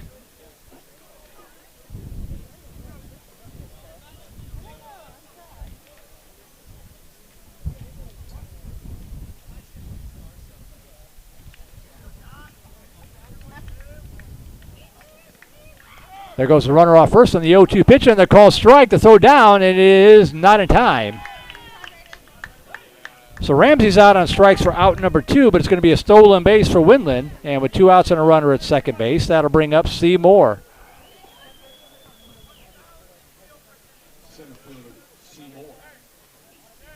Windland picked a good pitch to run on. That was hard to handle. Buchanan did all he could to even make a good throw out of it. As Moore steps in, 2 for 3 with an RBI on the night. That ball slapped out in the left field for a base hit. Lures gets to it quickly, and they're going to send the runner home to throw to the plate. They're going to got a shot. They're going to get him. Beautifully executed. Jackson Lures hits his cutoff man perfectly. Lilly fires a strike to Buchanan, and Windland is cut down at home plate. 7-5-2 for out number 3. So single for Moore. Also in honor of teacher So in the inning, no runs on 1 hit, no errors, Roman to left on base. First student to the press box that can tell us what a hypotenuse is. And what that proves is if you don't walk a bunch of guys and give them free base runners, your defense more often than not will make a play. So we'll go to the bottom of the 6th inning, still down here by 7, 8-1.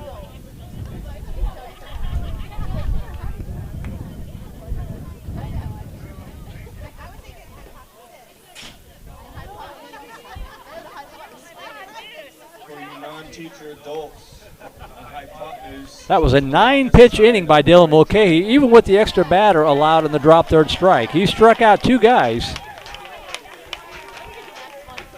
And a nice defensive play by Jackson Lures to Hudson Lilly to Braden Buchanan to get out of the inning. 4, 5, and 6 hitters due up here for Vandegrifts, still down by 7 as we go to the bottom half of the 6th inning.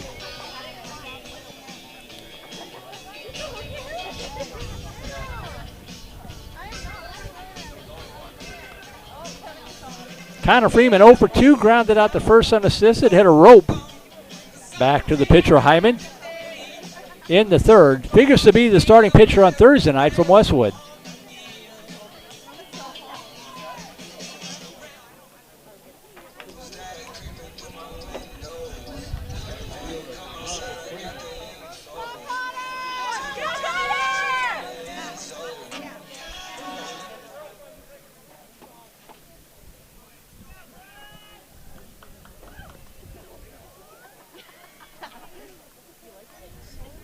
So here's Freeman to lead off the Viper half of the 6th inning.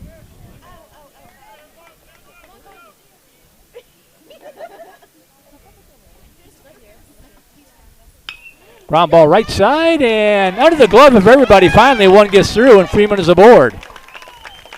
Pass to diving Hebert, pass to diving Garcia, and it rolls out to right field for a base hit for Connor Freeman. That'll bring up Gavin Shaddix, who is 0 for 2, but he hit a rocket off the glove of Hyman that rolled right to Garcia and turned into a 1-4-3 putout in the 4th inning.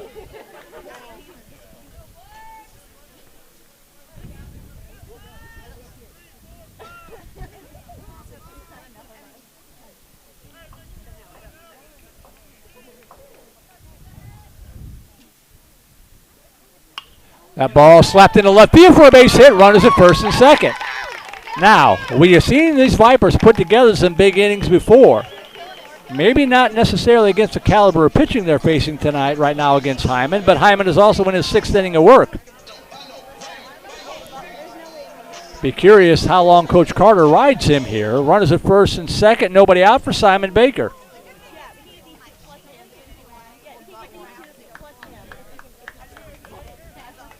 Baker 0 for 1, walked in the 4th.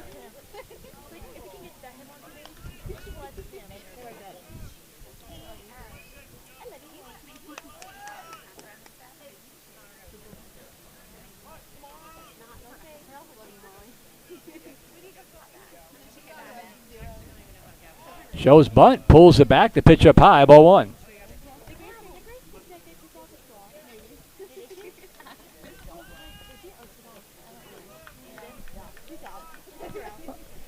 Ball. 1-0 pitch. Shows bunt again, pulls it back again, 2-0.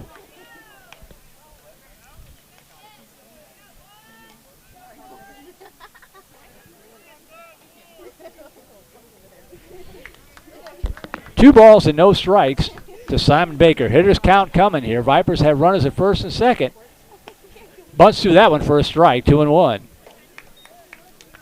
Big win for Liberty Hill tonight. They defeat Rouse 6-4.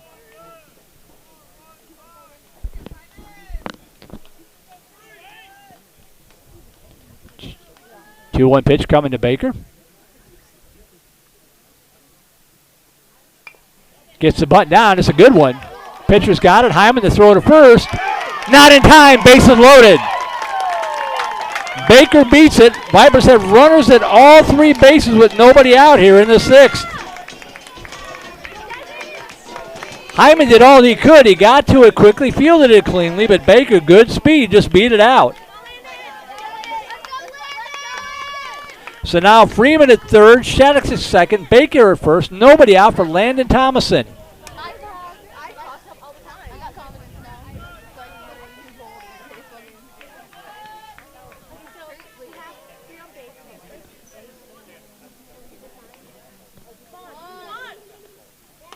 Pitch up high, ball 1.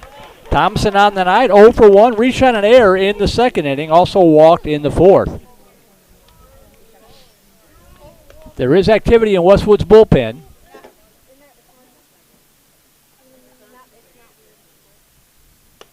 Up high, ball two. 2 balls and no strikes. And Coach Carter going to make the walk on. And I think Jared Hyman's probably going to come out of the ball game. He's pitched a good one if that is the case.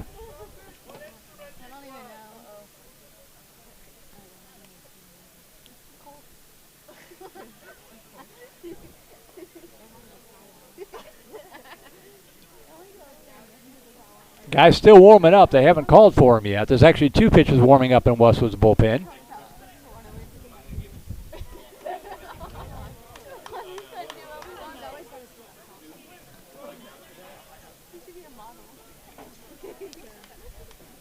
He's not coming out yet. He's going to face at least one more batter, or at least continue with the at-bat against Landon Thomason. Freeman at third, Shaddix at second, Baker at first, 2 balls and no strikes to Landon Thomason. My mom listening up in Illinois is getting excited. Vipers trying to come back in this thing, down by 7 in the 6th inning. 2 balls, no strikes. Just catches the outside corner, strike 1.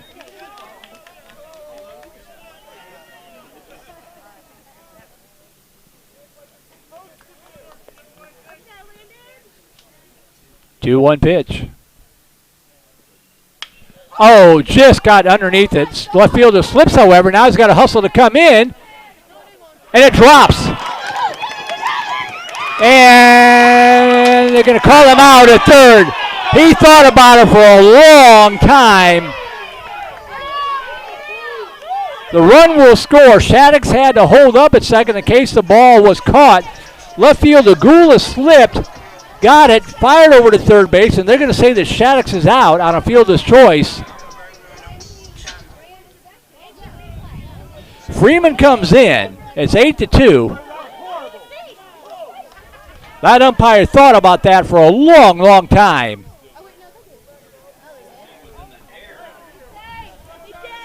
Now the umpire's going to talk about it.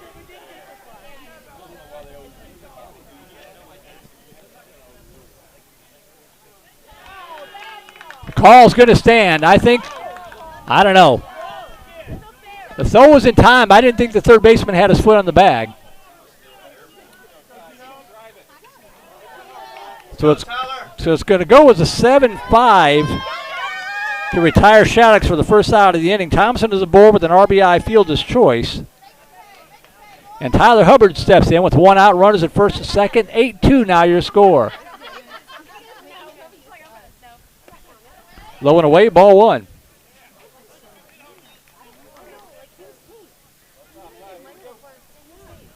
Baker at second, Thomason at first with 1 out and 1 in.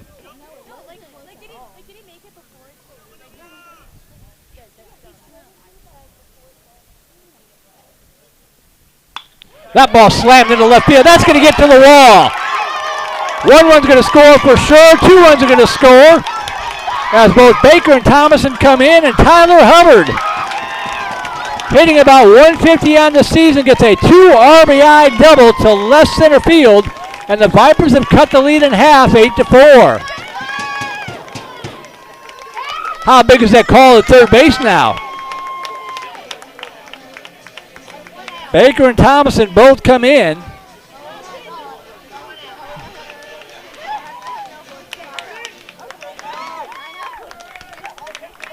So Baker, a 2 RBI double to left center field, scores both Baker and Thomason. Hubbard standing at second base, 1 out, and we're going to have a pitching change here for Westwood. 8-4 now your score.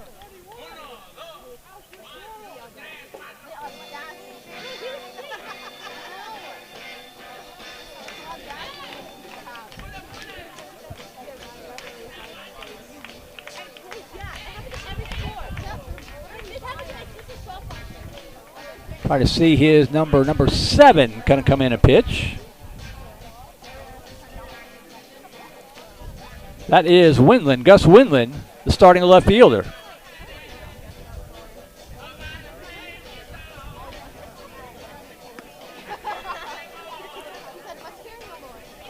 So Windland will take over pitching duties. We'll see how they rearrange their defense.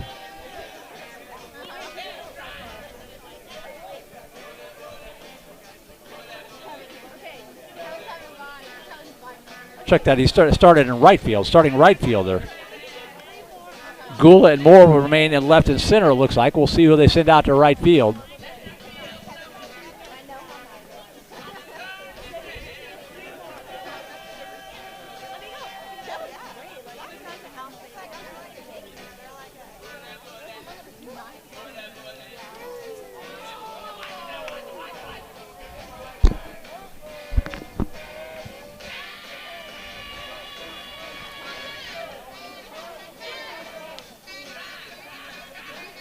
Can't see the number. Looks like they may have just flip-flopped. No, I don't think so. Come on, young man, turn around.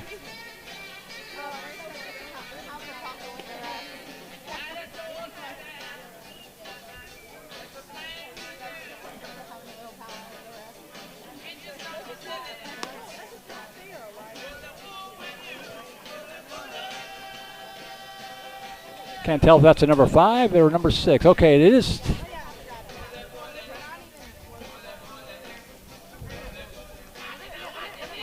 Hebert moved out to right from first base.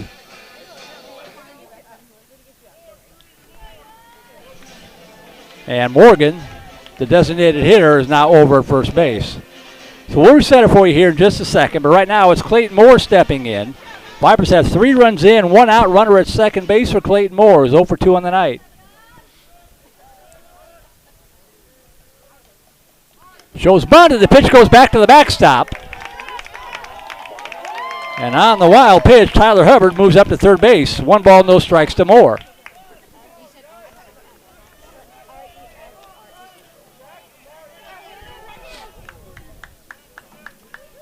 Jackson Gula, Moore, and Jeff Hebert now the outfield left to right. John Ramsey, Matthew Gula, Gael Garcia, and now Ridge Morgan the infield third to first. 1-0 pitch, way outside, ball 2. 2 balls and no strikes to Clayton Moore. Gus Windland has come in from right field to take over pitching duties. Hebert has moved from first base out to right, and Ridge Morgan, the DH, is now playing first base for Westwood.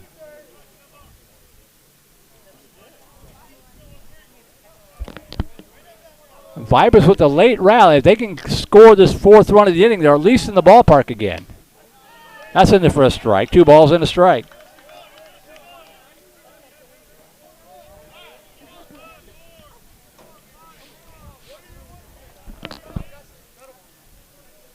Tyler Hubbard on third base. Squibbed off the bat handle, and they're going to concede the run to throw to first, and it pulled him off the bag.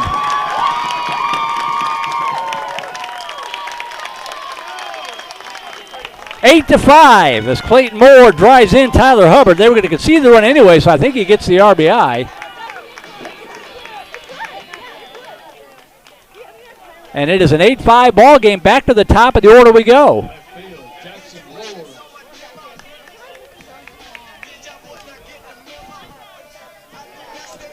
So here is Jackson Lures. If he can get on board, that would bring the tying run to the plate with the heart of the order coming up. Still just 1 out.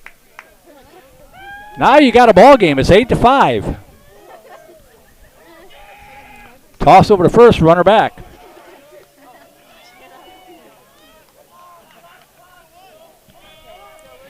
Cedar Ridge all over McNeil now, 16-3.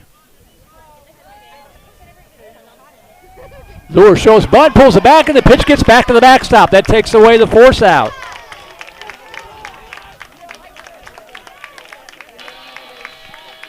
One ball, no strikes to Lures.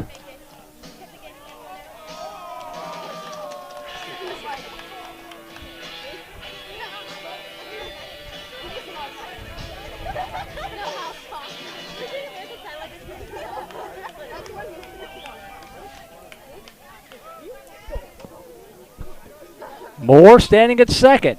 1-0 the count to Lures.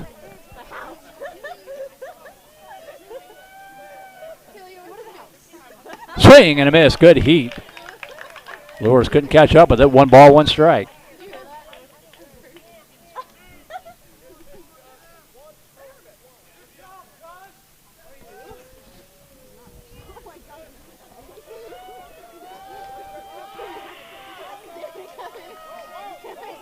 Off speed, hit in the air to center field, pretty well tagged, but it's going to hold up. And making the catch is Moore in center field. The throw coming in, not in time. And the 6th run of the ball game is 90 feet away as Lures gave it a ride, but the wind knocked it down. 2 away runner at third. That'll bring up Hudson Lilly.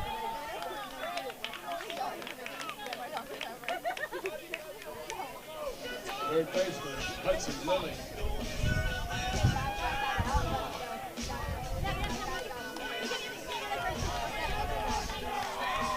Lilly 1 for 2 with a double. Also hit by a pitch. Such a different game if you can get within 2 runs rather than being down by 3 heading into your final at bat. Oh, and he pops it up. Hopefully the ball will get out of play, and it will. It lands just to our left here at the press box.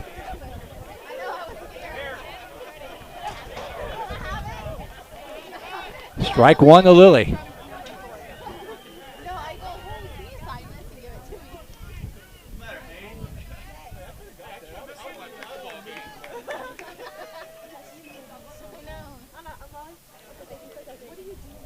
No balls, 1 strike to Lilly. Chopper left side, takes a high hop to throw to first in time. And the uprising is finally quelled here in the 6th inning. But the Vipers get back in the ball game. They get 4 runs on 4 hits, helped out by an error. Leave a base runner. We will go to the 7th inning. Back in the ball game at least, down by 3 at 8-5. Got to hold them here and try to do it again in the 7th.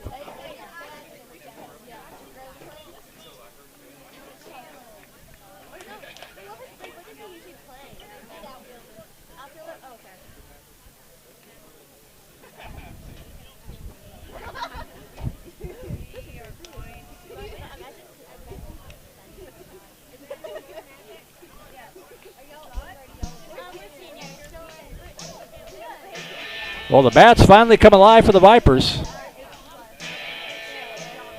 And Dylan Mulcahy will try to keep him right here. He'll face the top of the Westwood he will face the top of the Westwood order. Jeff Hebert, Gael Garcia, and Matthew Gula. 8 runs, 9 hits, 3 errors for Westwood. 5 runs, 7 hits, 1 error for the Vipers.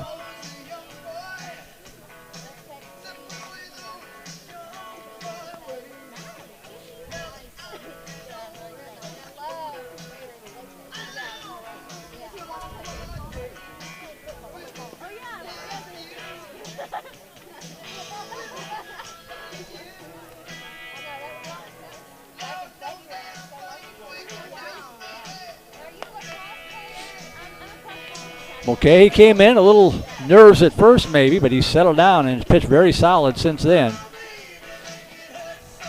3 solid innings of work, plus getting out of the mess in the 4th inning.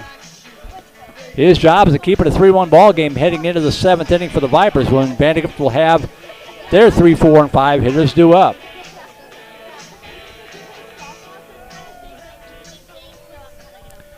Jackson Lures, Tyler Hubbard, Connor Freeman, the outfield still left to right. Hudson Lilly, Simon Baker, Colton Moore, and Landon Thompson, or Clayton Moore, and Landon Thompson, the infield third to first. Braden Buchanan behind the plate. And Dylan Mulcahy with the first pitch to Jeff Hebert. Drops in there for a strike.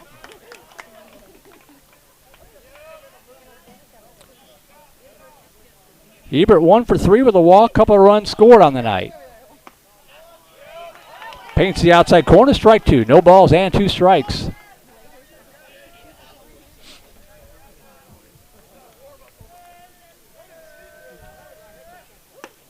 Just misses inside, 1-2. Bowie has rallied back to take an 8-5 lead over San Marcos in the top of the 9th inning.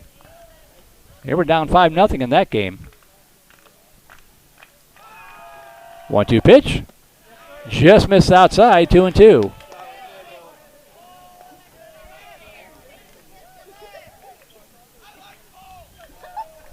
2-2 pitch.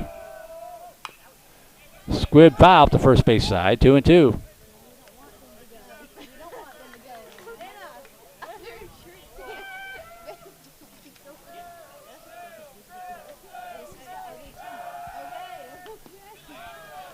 Misses again, and after being ahead in the count 0-2, he's now fallen behind 3 balls and 2 strikes.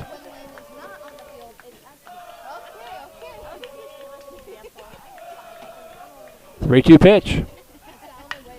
Hit hard to right field, pretty well tagged, going back and drawing a beat on it is Connor Freeman. He falls down. Did he make the catch? He did.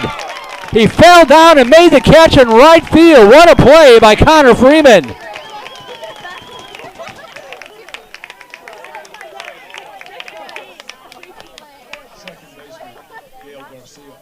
Not going to lie, I had to wait for the umpire because I couldn't see what happened out there. What concentration by the young man. 1 out for Gael Garcia.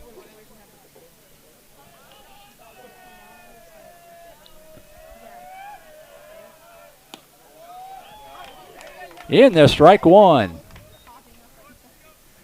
Garcia 1 for 2 with a single run scored, also a sacrifice bunt, hit by pitch on the night. Hit by pitch again as he took the slow off-speed pitch to get on board the hard way for the second time tonight.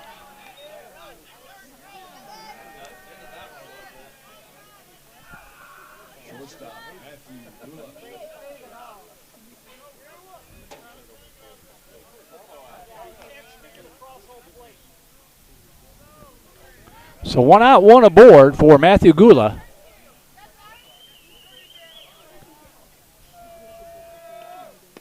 Ooh, nice play there by Buchanan. He's going to snap those down to first. They got him! What a play by Braden Buchanan!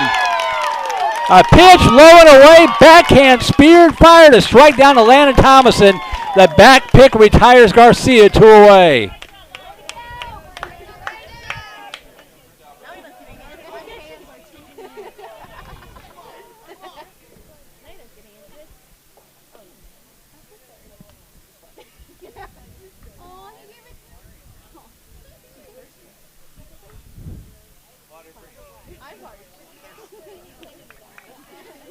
All right, 2 outs, base is empty. 1 ball, no strikes to Gula.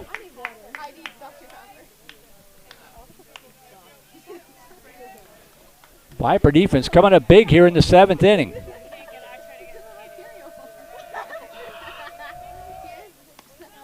Off speed just misses up high, 2-0.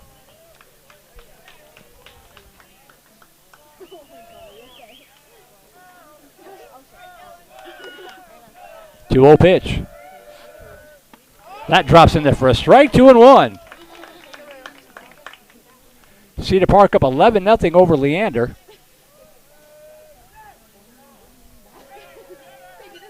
2-1 pitch. Foul back to the screen, 2-2.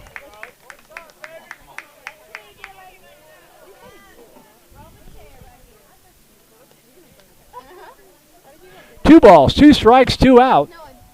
The pitch from Dylan Mulcahy. Poke foul out of play, and the count remains 2-2.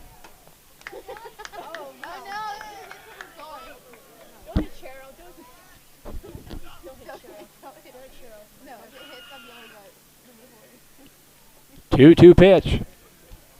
Got him. Go! Umpire says no, and the count goes full. Wow.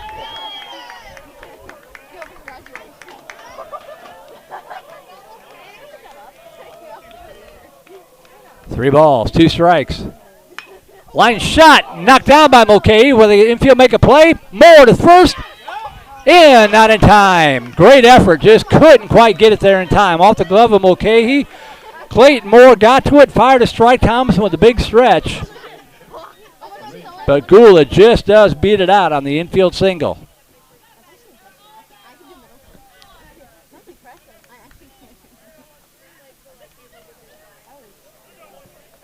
So 2 outs, runner at first for Ridge Morgan.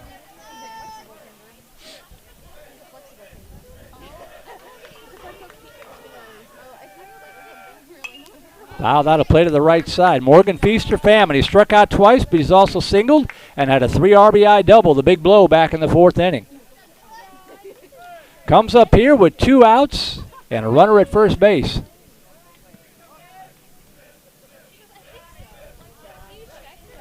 Toss to first. Gula back.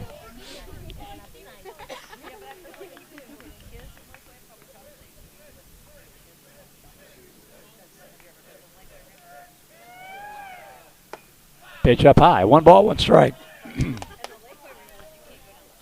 Glenn defeats Eastview 6-5.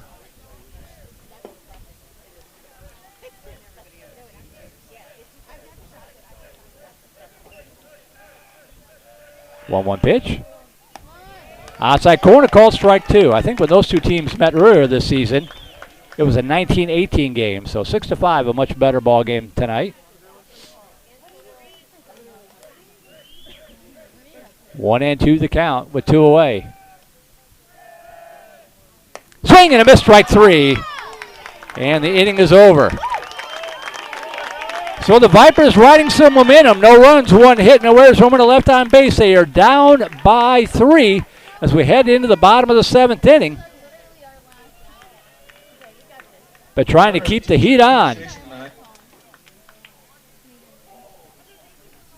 like to thank economics teacher Blake Mauser. Please come to the press box for a gift card, Mr. Mauser. We'd also like to thank our trainer, Doc Shivers. Gentlemen, please come to the press box.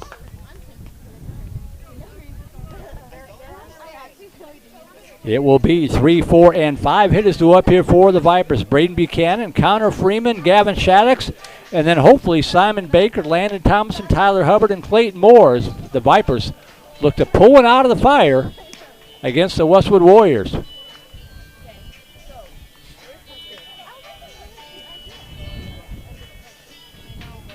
Cedar Ridge is going to win.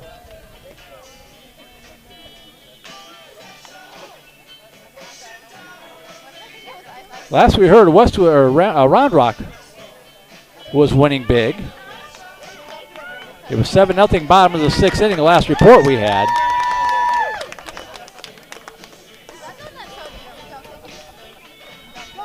Well, Coach Blake Mauser, honored tonight on National Teachers Day.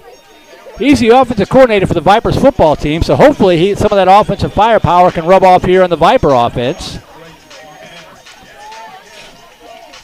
As his starting quarterback, Braden Buchanan, will lead it off.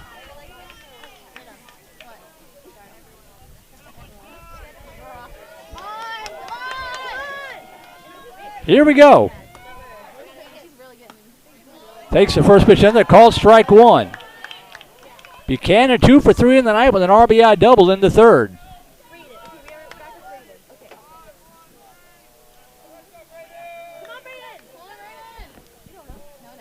0-1 pitch. Lifted it out of play to the right side, and the count goes to 0-2. Gus Winland stays on the hill for Westwood. They had somebody else warming up in the bullpen, so presumably they've got somebody else if they need them.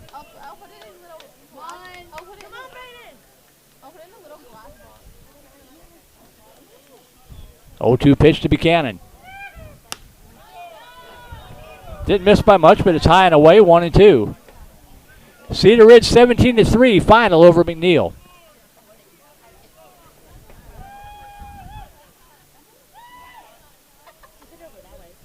One-two pitch.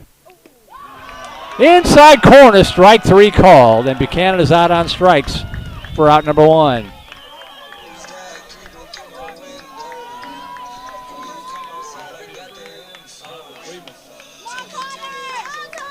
That'll bring up Connor Freeman with 1 out, the base is empty. 1 for 2 in the night, single and a run scored. Sensational catch in the top of the 7th inning.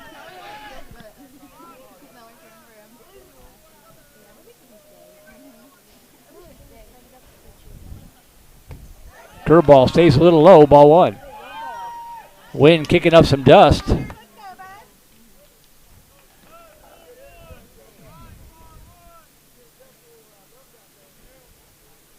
One-0 pitch. Swing and a miss. 1-1.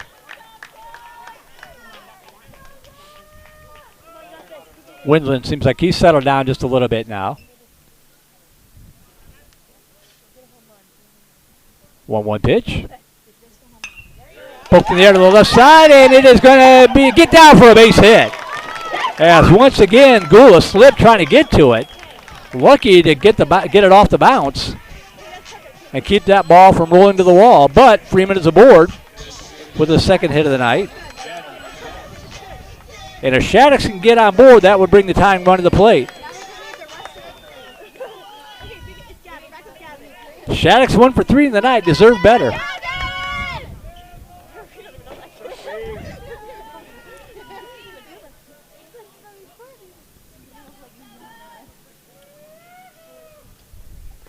Pitch down low, ball 1.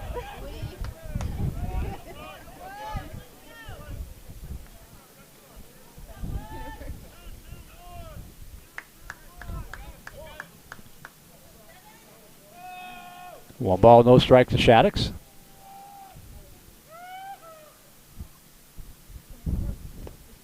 Pitch down low, ball 2. If he puts one down, he'll get aboard. They are playing way back. First baseman holding the runner at first. Third baseman way behind third base. 2-0 the count.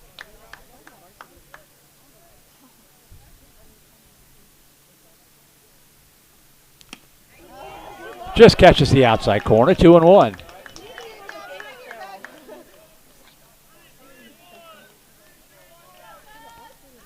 Bowie completes their comeback against San Marcos 8-5. Toss to first, runner back.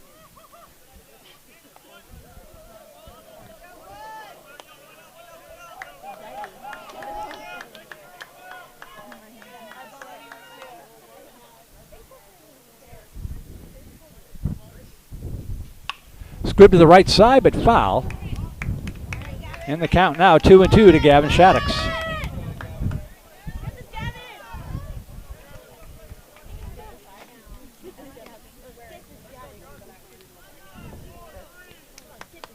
Two balls, 2 strikes to Shaddix.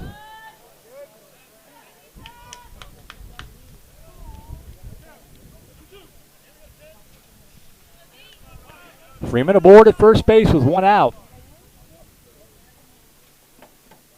2-1 pitch, 2-2 pitch. Fouled out of play to the right. We'll do it again.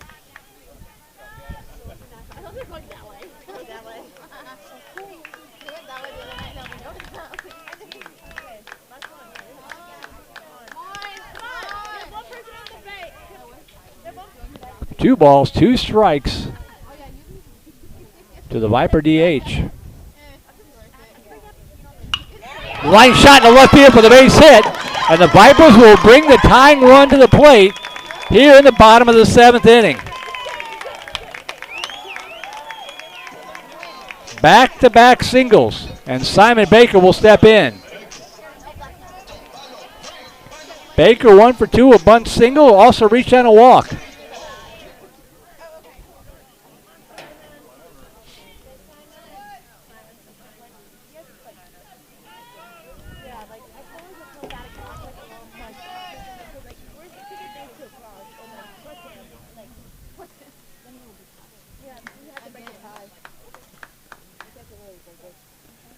Shows bunt again. The curveball misses inside. Ball 1.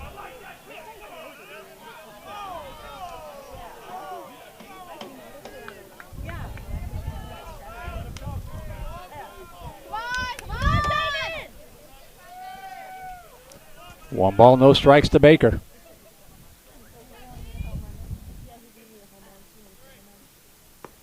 Good pitch in it for a strike. 1-1.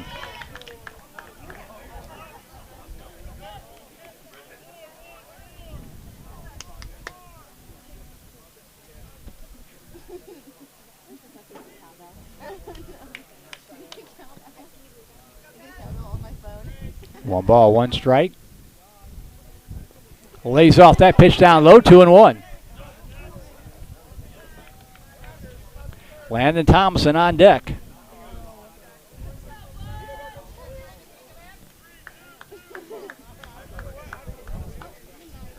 Hitters count coming, 2-1 to Baker.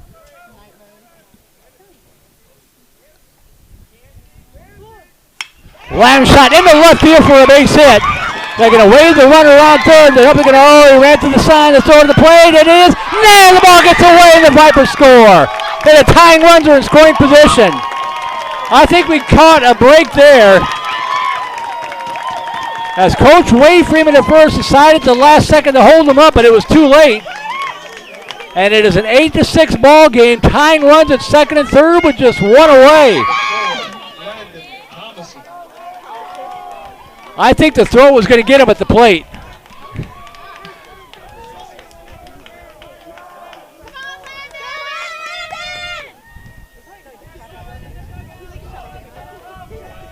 So Baker with an RBI single to score Freeman.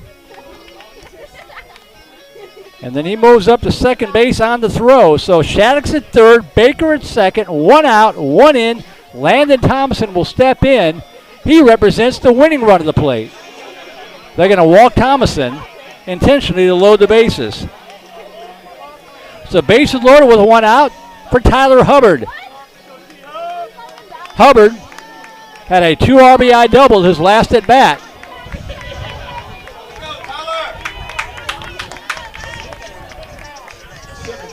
Tyler Hubbard. 8-6 Westwood, but the Vipers rallying in the bottom of the 7th. Bases loaded, one away for Hubbard.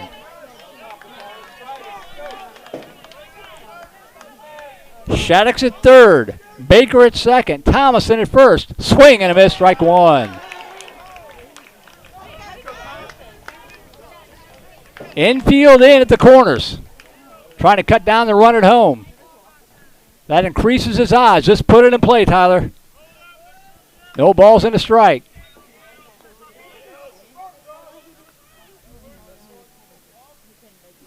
That ball hit the left field, pretty well tagged, but caught by the left fielder. Tagging at third, the throw's going to come in. It's going to make it 8-7. RBI sacrifice fly. That scores Shattuck's. Tying run still at second base, but now 2 away. And it's in the hands of Clayton Moore. That ball was hit hard.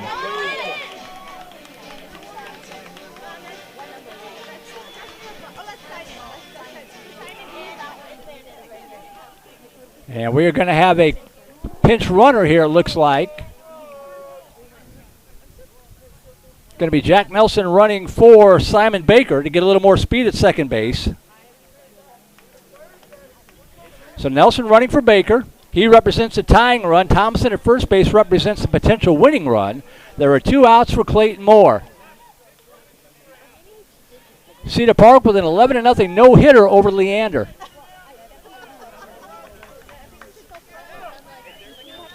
The Lone Ranger trying to help the Vipers complete a 7-run comeback. They're 1 run away. 0 for 3 in the night, reach on an error in the 6th inning.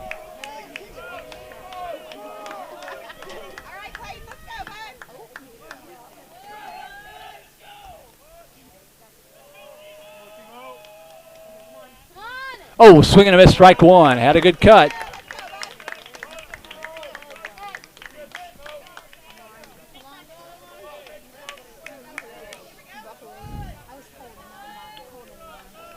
No balls and a strike to Moore.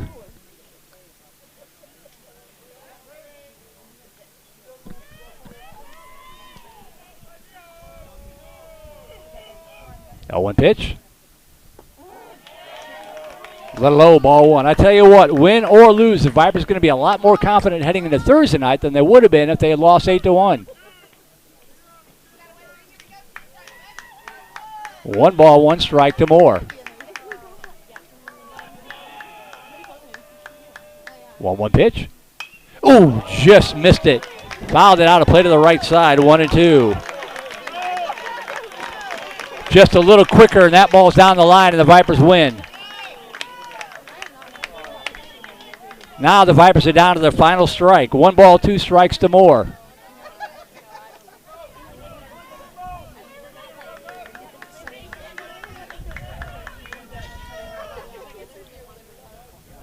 Here we go. 1 ball, 2 strikes. Line ball up the middle for a base hit. They're going to wave the runner. Here comes a throw to home. It is not going to be in time, and the Vandergrift has tied it up. RBI single from Clayton Moore. We've got a brand new ball game. Jack Nelson scores a tying run. It is 8-8. Runners at first and second with 2 away.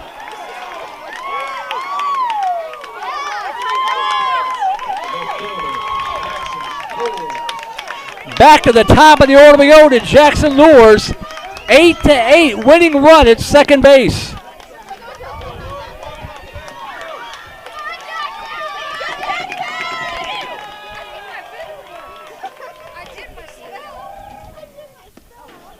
Misses inside, ball 1.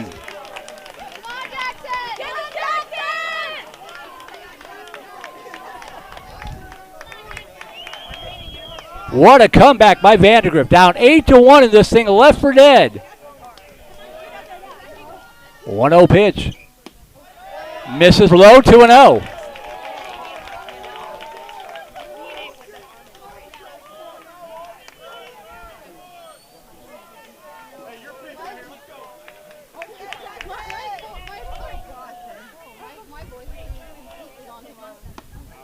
Oh, that looked outside. Umpire gives him the strike, 2-1.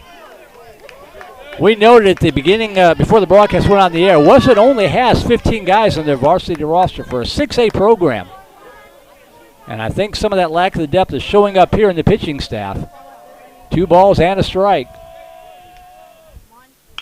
Ground ball right side, gobbled up by the first baseman. He'll step on the bag and retire the side, but the first goal was accomplished.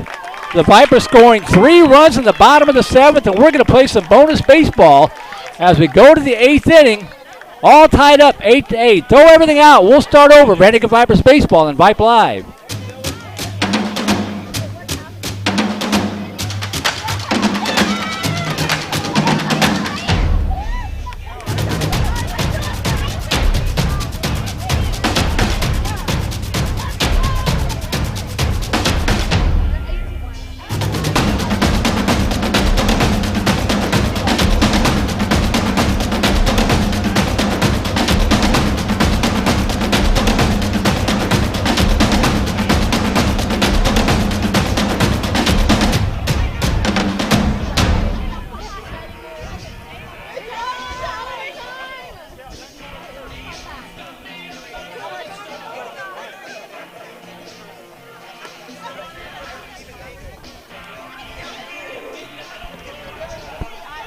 All right.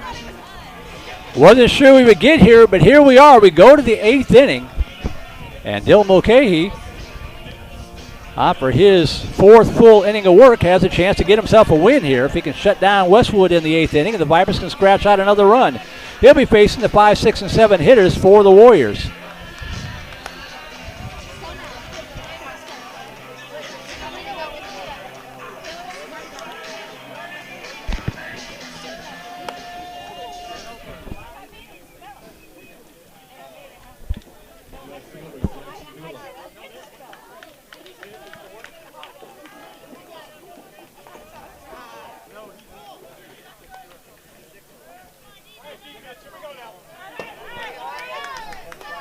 So here we go. Jackson Gould, the left fielder, lead it off for the Warriors in the 8th inning. And the pitch misses outside. Ball 1. It'll be Gula, Winland, and Jack Brinson due up.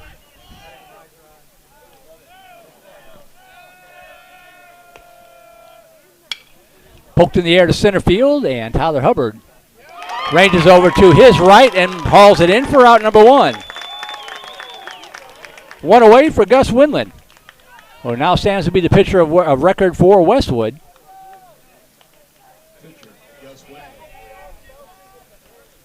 0 for 4 on the night. Reach on a drop third strike. Reach on an RBI fielder's choice in the 3rd inning. Pitch down low, ball 1.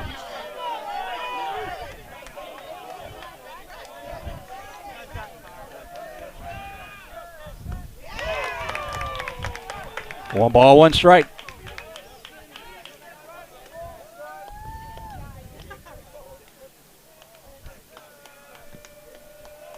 One pitch. Up high, 2-1. 2 balls and a strike to Winland.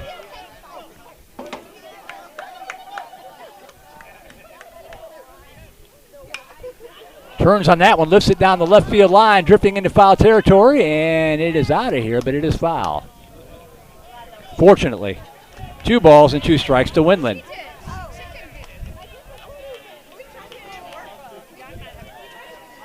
Where's Coach Mauser? Let's get him back up to the press box. He comes up to visit. The offensive coordinator dials up 3 runs. 2 balls, 2 strikes.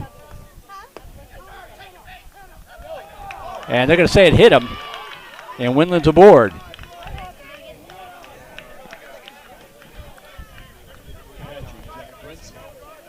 So that'll bring up Brinson, who was 0 for 1, but he's walked 3 times tonight.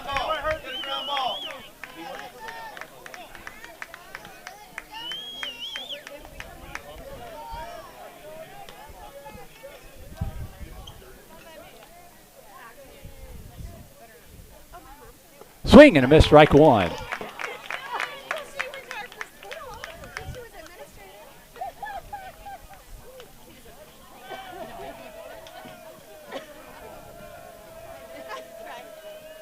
Oh, 1 pitch.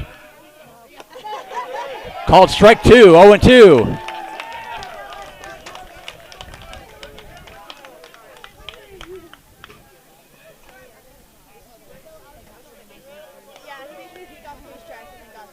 Oh, 2 pitch. Outside ball 1, snapped her down to first. They got, they're going to say safe. I don't think so. Buchanan almost got himself another one. Wow. 1-2 the count.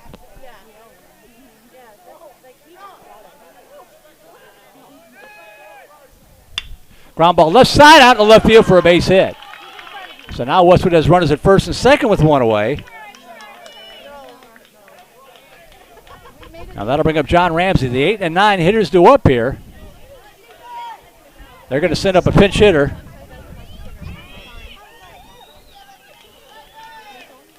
This is Reed Saxon going to pitch hit.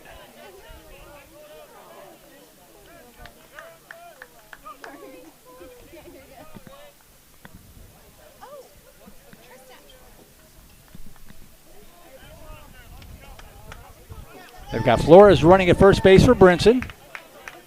And Reed Saxon batting here for Ramsey. 1 out, runners at first and second here in the 8th.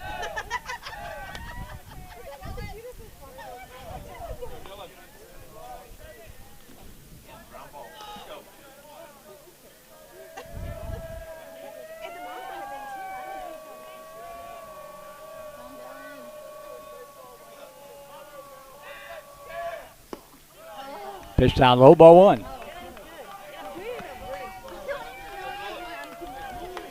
Nobody in the Viper bullpen.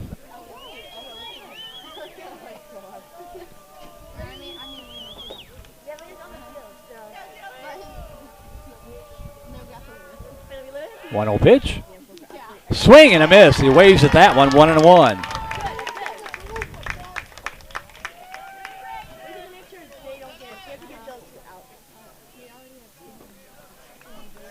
One ball, 1 strike.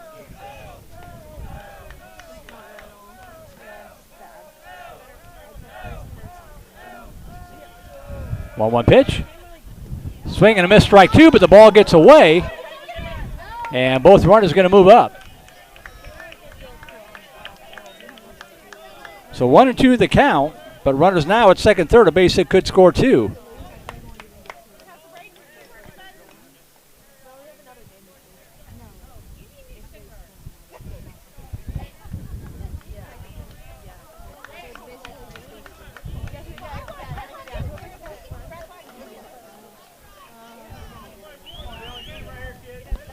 One ball, 2 strikes to Saxon. Runners at second and third with 1 away. Infield in now. Called strike 3 for 2 away. And now the infield can go back. 2 outs now. Got to update my scoreboard and all the excitement.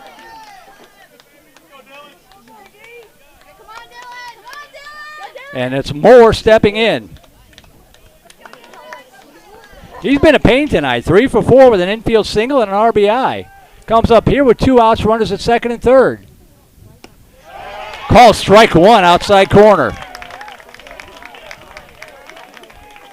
2 outs, runners at second and third.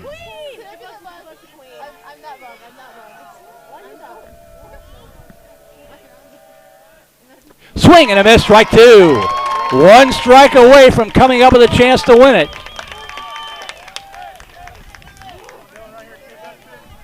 No balls, 2 strikes to Moore. Dylan Mulcahy trying to get out of the inning. The wind kicking up, the 0-2 pitch. Got him, called strike 3, and the inning is over. No runs, 1 hit, no errors, 2 runners left on base. We're going to go to the bottom of the 8th inning with a chance to pull this one out of the fire.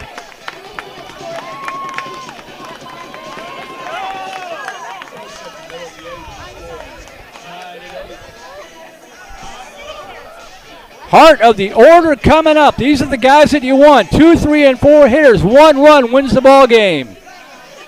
Lilly, Buchanan, Freeman. Round Rock and Cedar Ridge have won tonight. Presumably Vista Ridge did as well. One more teacher. A retired teacher. Kenny Hickel. Coach Hickel's father. New pitcher on the hill for Westwood.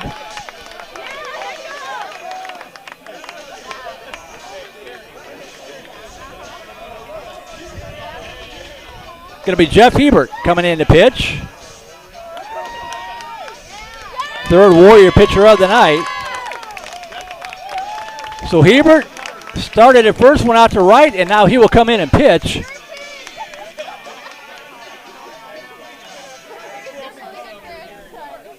Windland goes back to right field. And looks like everybody else is still the same. So Jackson Gula, Moore, and Windland now the outfield left to right. New third baseman is Saxon.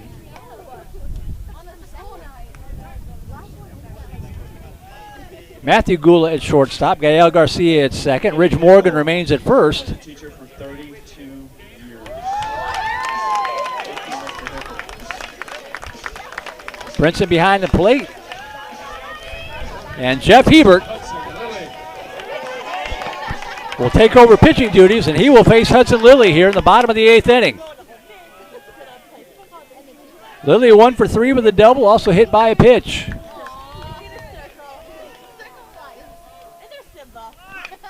Shows the butt. Galvin up to throw to first in time. Hebert fielded the position well. Nice idea there by Lilly, but it's a 1-3 put-off for out number 1. That's worked more often than it hasn't. And that'll bring up Braden Buchanan with 1 out and the base is empty. Buchanan 2 for 2 with an RBI double.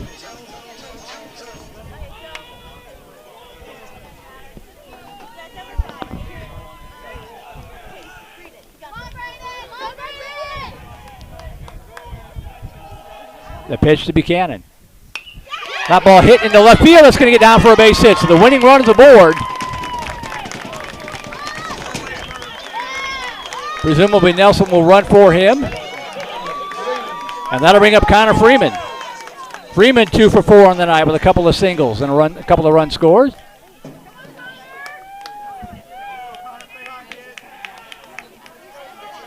Becca Kramer going to be running at first base.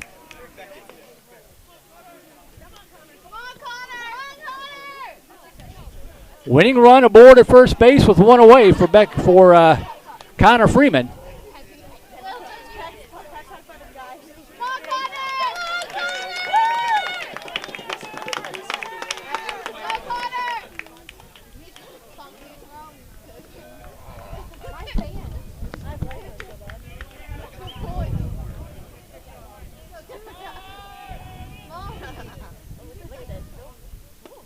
Curveball, bends in their inside corner, called strike 1.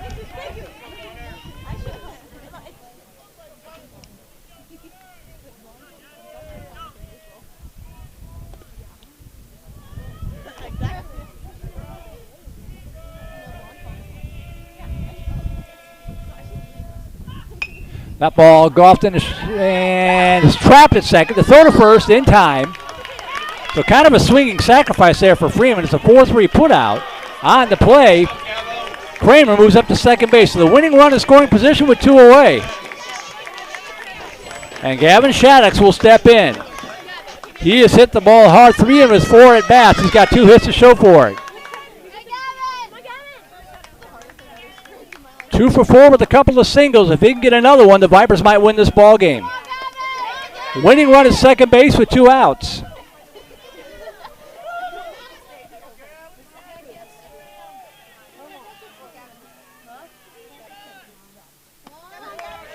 Outside corner, strike 1. Vipers trying to get a program-defining win here tonight against the first-place Westwood Warriors.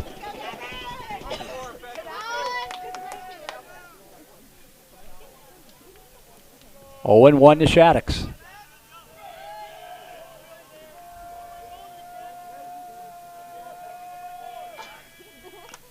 Swung on, foul back, and the count 0-2. The only thing that comes close to my mind is the win over Lake Travis to defeat the Cavaliers for the first time.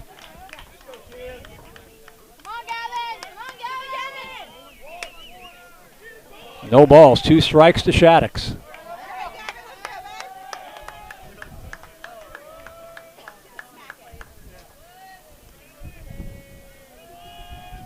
Oh, 2 pitch. Misses up high, ball 1. Catcher Brinson trying to frame it, get the umpire to call it, but he wasn't fooled.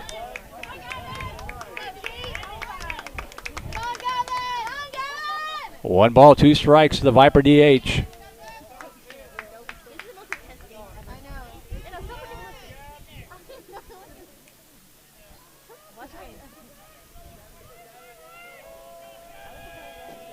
One-two pitch. Swing and a miss, strike 3, and we will go to the 9th. So the Vipers get the winning run at second base, unable to do anything with it.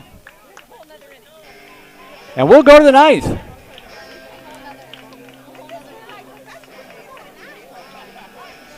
We are still tied at 8.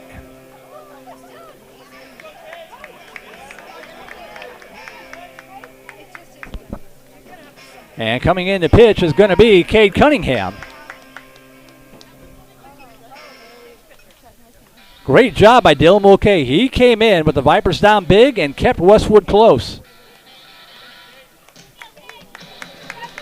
It'll be up to Cade Cunningham to do the same thing.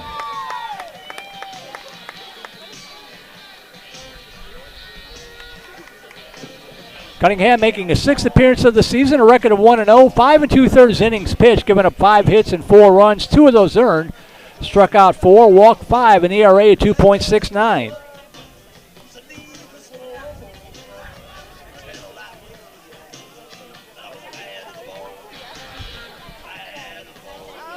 Cunningham will be facing the top of the order here for Westwood.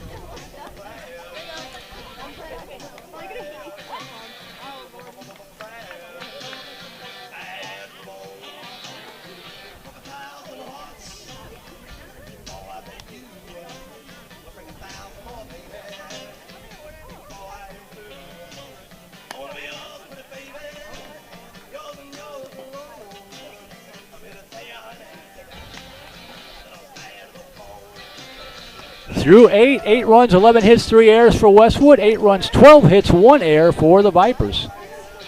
Both teams are now deep in their bullpen. This is the 4th Viper pitcher of the night. And Westwood has used 3 thus far. Lures, Hubbard, Freeman, the outfield left to right. Lilly, Baker, Moore, Thompson, the infield third to first. Buchanan behind the plate. And Cade Cunningham trying to knock down the Warriors and send us to the bottom of the 9th with another chance to win.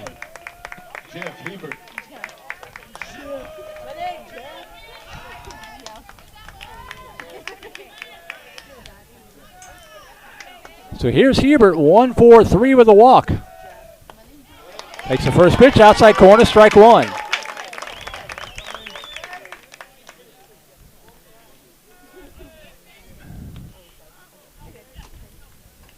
Oh, 1 pitch.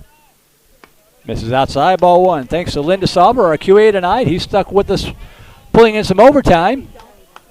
Good thing he's a baseball fan. 1 ball, 1 strike. That ball slapped out into right field for a base hit, and Westwood has a leadoff runner aboard.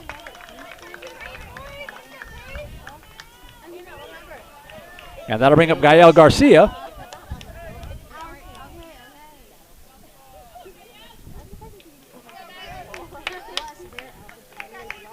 Garcia 1 for 2 with a sacrifice bunt, hit by pitch twice. See if he puts it down here and tries to get Hebert up to second base. Infield in at third. Nope, swinging away at least on that pitch, and the pitch down low, ball 1.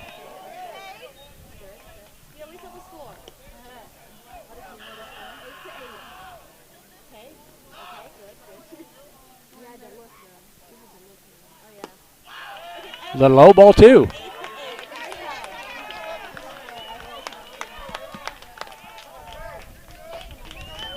Two balls, no strikes to Garcia. Swing and a miss, strike 1.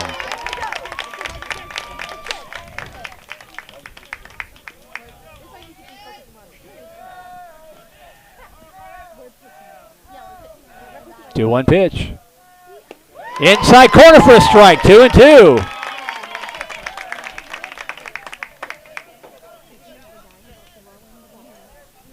Two balls, 2 strikes to Garcia.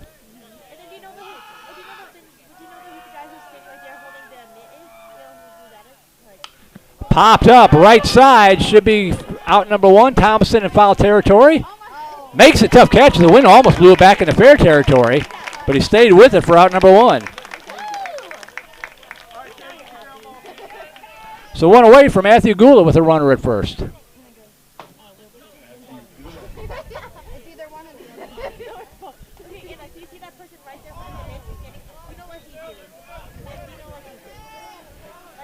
Gula 2 for 2, also hit by pitch, also reached on an error. He scored twice. Toss over to first, almost threw it away. Nice job by Thompson climbing the ladder to keep that one from going up against the fence.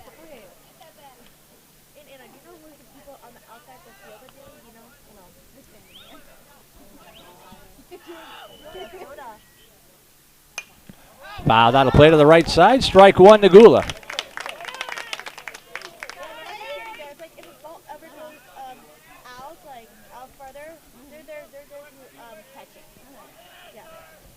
No balls, 1 strike with 1 out here in the 9th. Outside corner, strike 2, 0-2.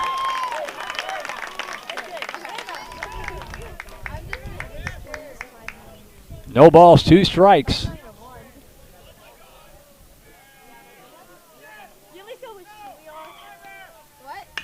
Line shot, out in the right field for a base hit.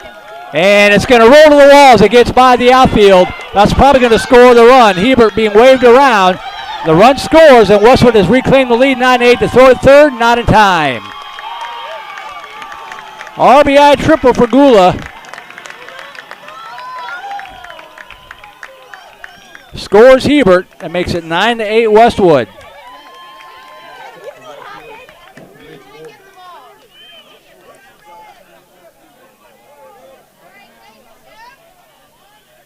So 1 out, runner at third. And that'll bring up Ridge Morgan. Pitch up high, ball 1.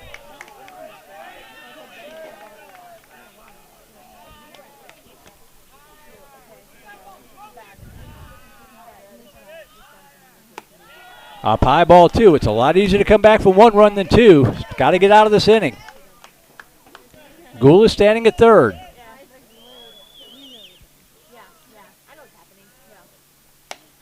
High and away, ball 3, 3-0.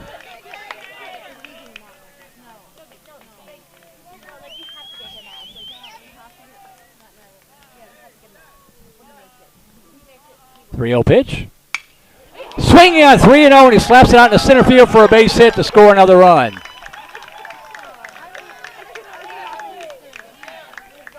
So Gula comes in now to make it 10-8. Morgan aboard at first, and that'll bring up Jackson Gula.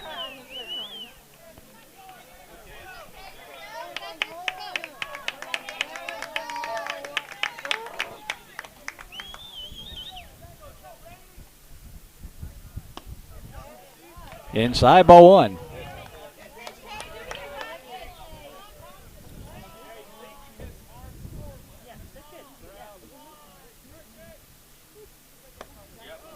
Little high, 2-0.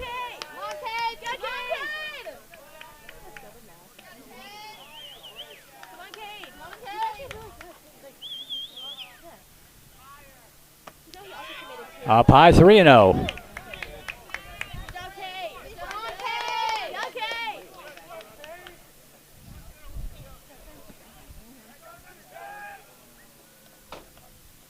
Ooh, and that's a foul ball. He squared up to show bunt, trying to pull it back. I heard a plink. I didn't hear a thunk. I heard a plink. That should be a strike.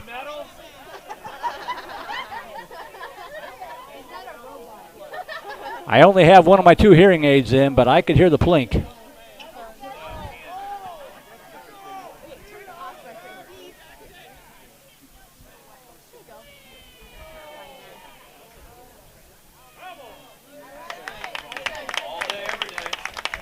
So the count will be 3-1 after the umpires talk it over. So 3-1 the count to Gula.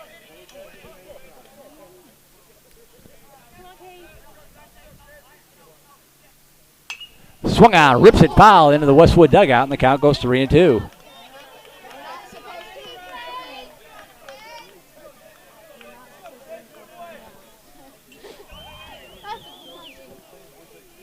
Three balls, 2 strikes with 1 away.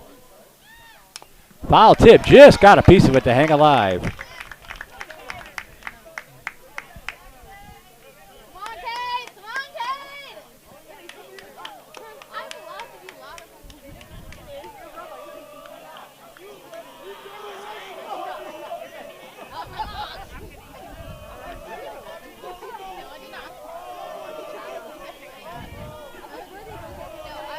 Three balls, 2 strikes to Jackson Gula, runner at first base. The pitch. That hit him. No doubt about that one. Oh, boy. That wasn't cool. Gesturing to the fans.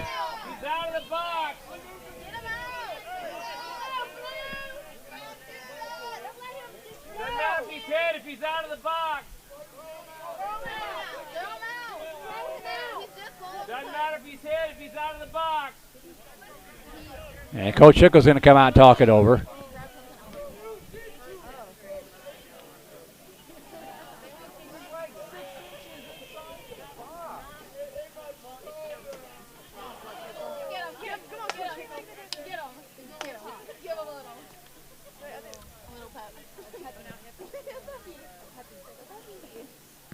So it'll be runners at first and second with 1 out. Gus Winland stepping in.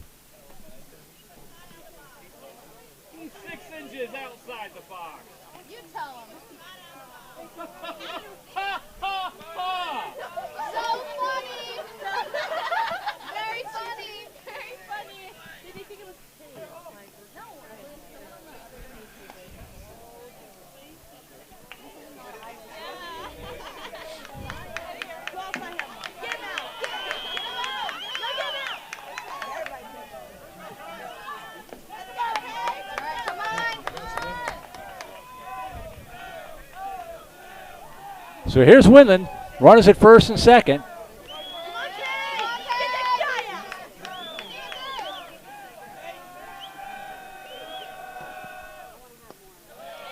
Pitch down low, ball 1.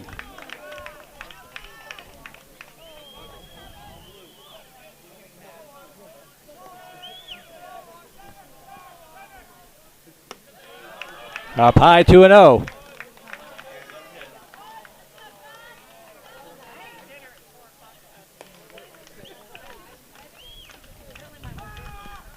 Way outside, and the count 3-0.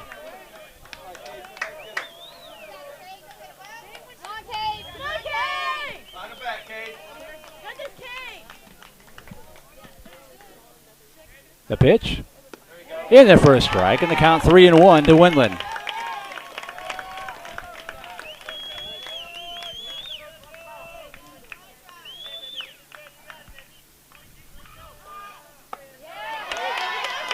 Boy, that sure looked good, but the umpire says no when the bases are loaded.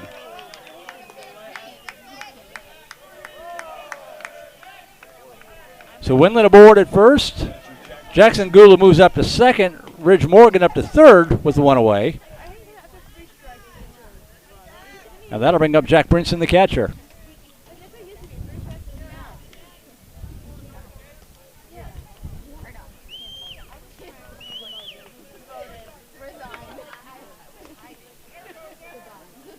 Lily in on the grass at third base to try to cut down the runner at home. Yeah, looks like we're going to have a pitching change here.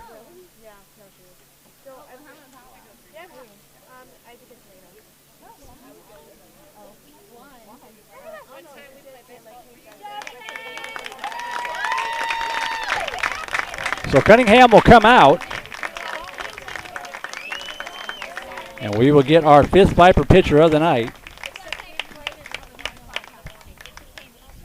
Going to be Austin Spielis coming in to pitch.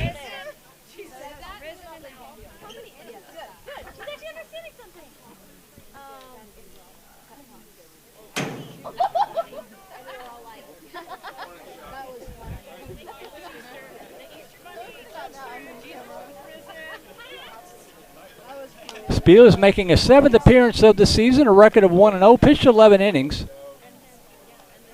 Giving up 10 hits, 5 runs, 4 of them earned. Struck out 3, walked 9, an ERA of 2.55. His job is to keep the Vipers within 2. He inherits a bases-loaded situation with 1 out here in the top of the 9th.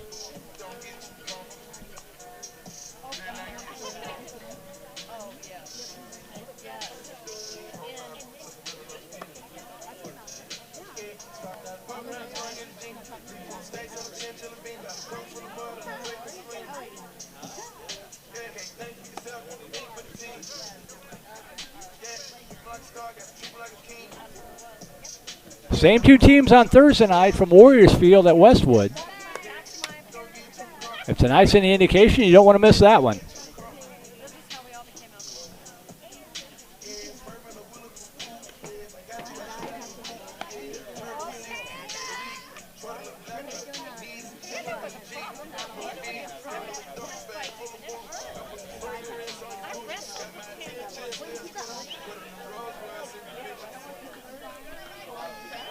So here's Jack Brinson stepping in.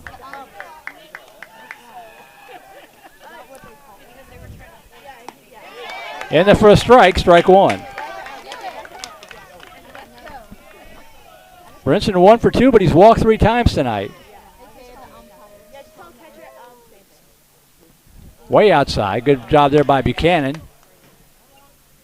Keep that ball from going to the backstop. 1-2. Or 1-1, pardon me.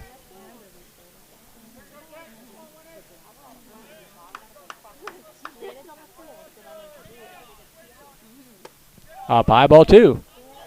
Vista Ridge has defeated Hutto 12-2. So everybody that the Vipers are fighting for a playoff spot has won tonight. Turns on that one and rips it foul on the left field line, 2-2.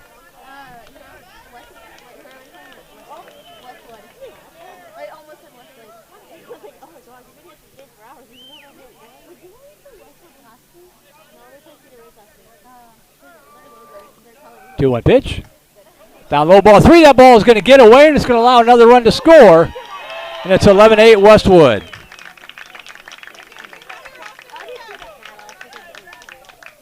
Everybody else moves up. And the count is full to Brinson with first base now open.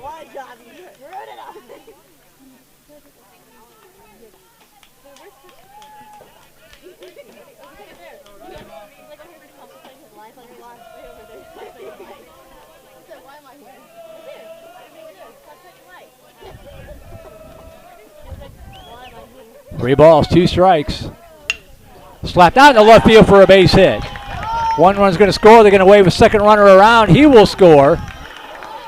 And it's 13-8. And all that work that the Vipers did is going out the window here on the 2 RBI single from Brinson.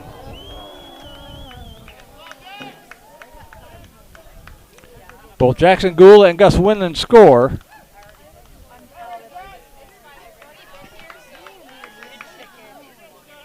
(13-8) Warriors.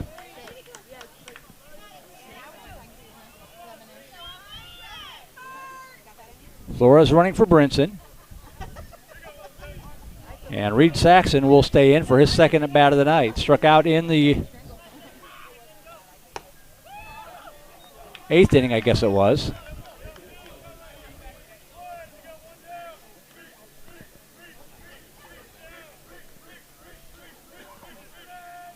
Swung on, foul tip. 1-1. If this score holds up, Westwood would improve to 8-2. Cedar Ridge and Round Rock would advance to 7-3. The Vipers will be tied with Vista Ridge at 6-4 for the 4th and final playoff spot. Technically, Vista Ridge would have the tiebreaker. That's the bad news is. The good news is there are 4 games left, including 2 against Hutto. 2 balls and a strike to Saxon.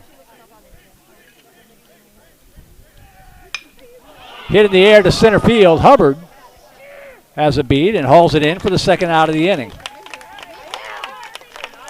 The 2 outs now, that'll bring up Moore.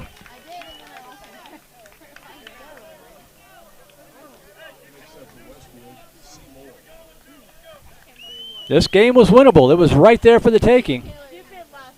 And who knows? They're deep in their bullpen too. As Moore steps in. Pitch down low, ball 1.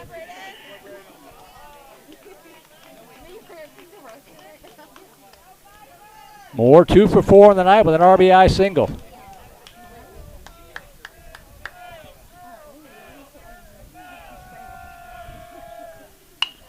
Ground ball right side, Colton Moore. I keep calling him Colton. Clayton Moore has it. Toss over to first in time. Clayton Moore retires Seymour for the final out of the inning. But damage done. 5 big runs for Westwood. And they are going to take a 5-run lead here in the bottom half of the 9th inning.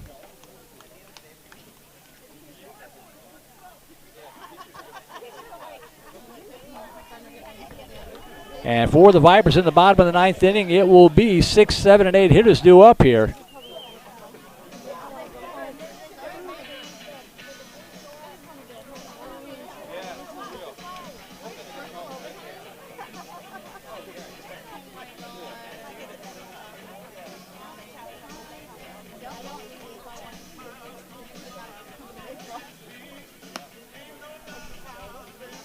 Looks like Hebert is going to stay on and pitch this 9th inning.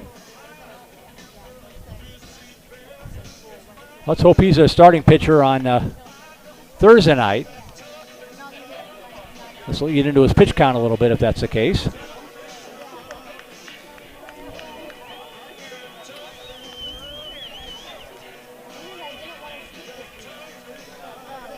There's a look again at the standings coming into tonight. So if this score holds up again, Westwood would be 8-2.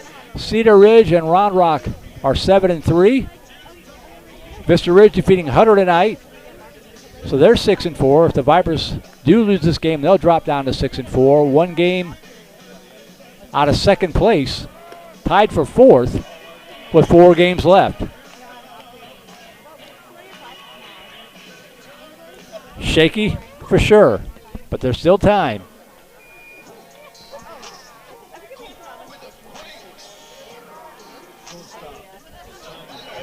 Here's Simon Baker, 2 for 3 with a bunt single and an RBI.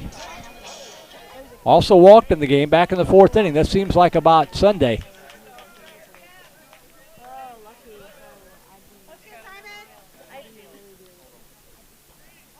Shows bunt, pulls it back, pitch catches the outside corner for strike 1.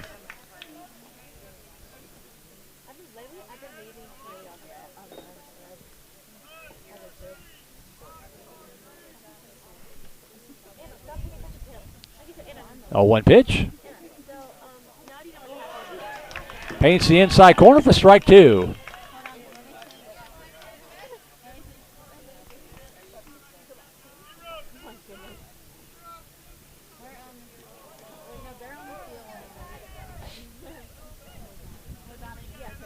No balls, 2 strikes to Baker. Swung on, fouls it out of play, and the count remains 0-2 to the Viper shortstop.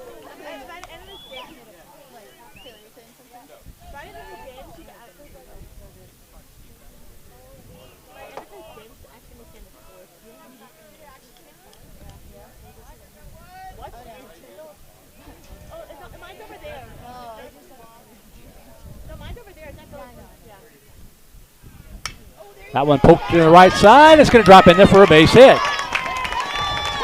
So Baker gets it started. And that'll bring up Landon Thomason.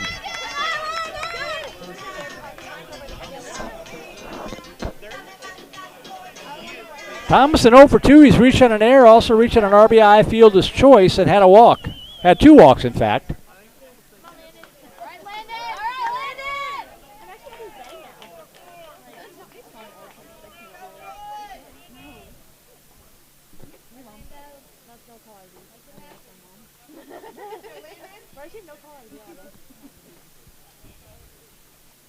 That ball slapped to right field for a base hit. Runners at first and second, rounding second and heading for third is going to be Baker. And the Vipers have runners at the corners with nobody out.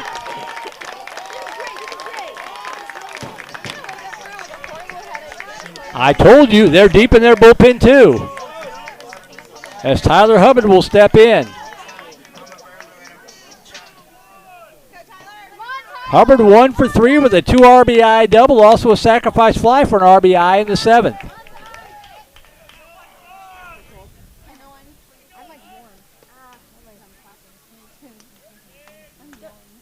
Toss over to first, runner back.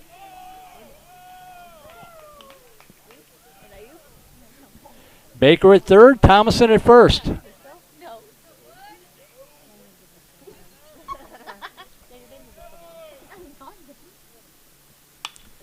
Swung on, lifted foul out of play to the right side, strike one.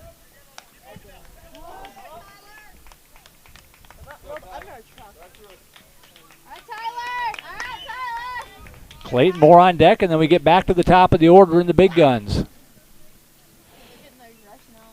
No balls and a strike to Hubbard. Hit hard to right field, but got underneath it a little bit.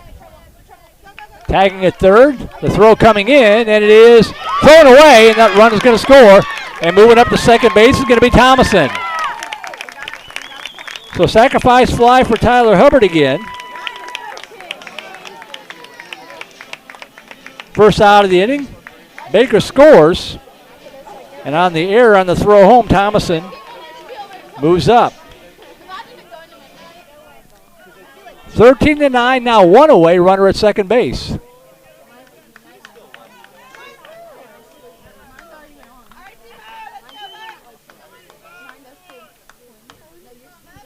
And here's Clayton Moore.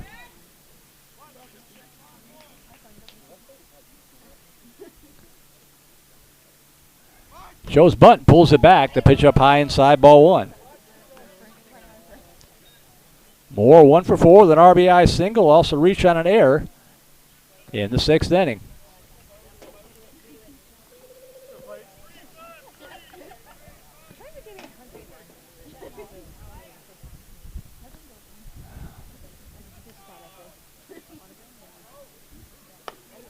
Up high, ball 2. 13 runs, 15 hits for Westwood, 9 runs, 14 hits for Vandegrift. This looks more like Game 5 of a preseason tournament.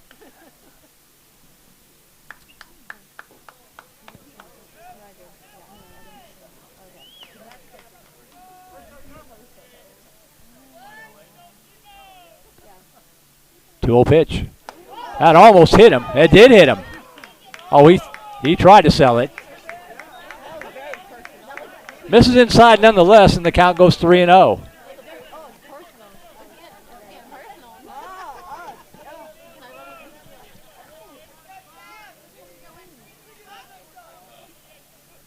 Three balls, no strikes. Probably taken all the way. Need the base runners. Inside, ball 4. So now runners at first and second with 1 away. Back to the top of the order we go to Jackson Lewis. If he can get on board, that brings a tying run to the plate. They are not giving up in this ball game. And Lewis is overdue. He is 0 for 5 in the night.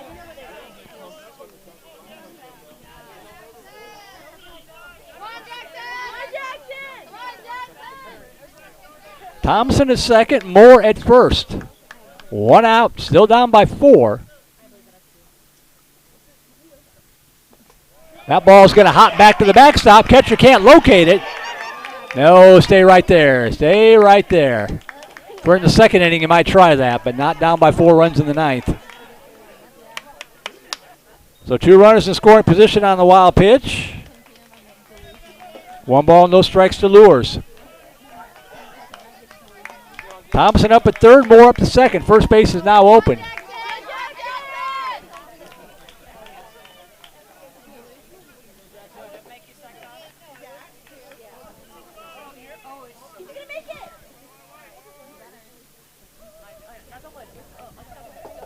One-0 pitch. That ball gets back to the backstop, and that's going to allow run number 10 to score and another runner to move up to third base. 13-10 as Landon Thompson scores on the wild pitch. 2-0 to Lures.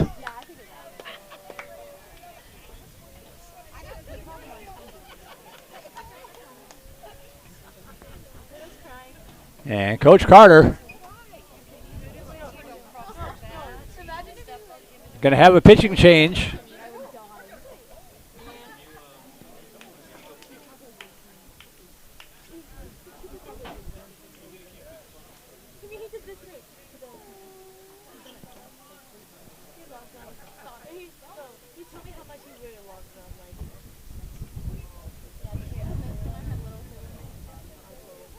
Number 15 coming in to pitch, and that would be Matthew Lascano.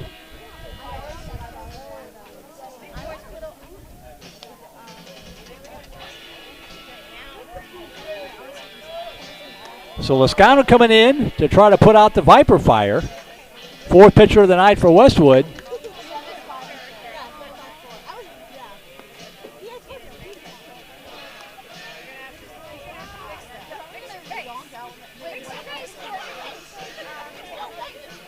We'll see what else they do with their defense here. Hebert is probably going to come back in at first base, I'm guessing.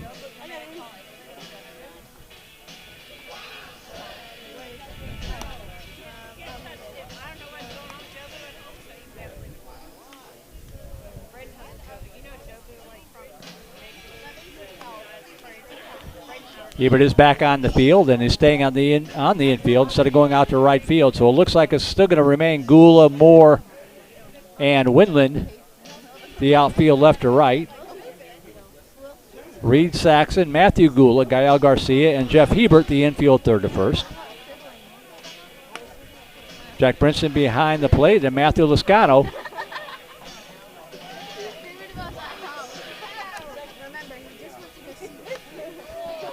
Who looks like he's graduated from linebacker school. He's a big kid.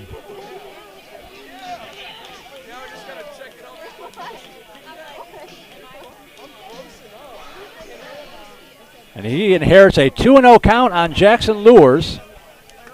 Clayton Moore at third base. Still just 1 out here in the Viper ninth. Down by 3. Lures still has to get aboard.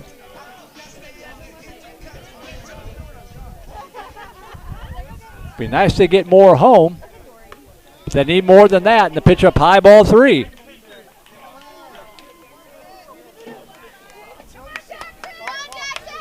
So Lures will probably take this pitch. 3 balls, no strikes.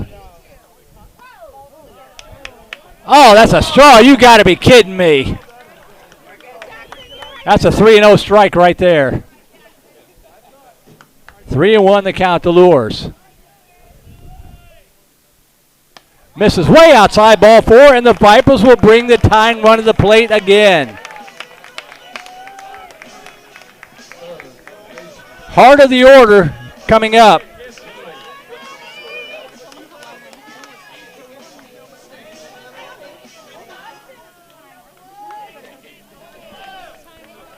Hudson Lilly stepping in. Tying runs aboard, 1 out.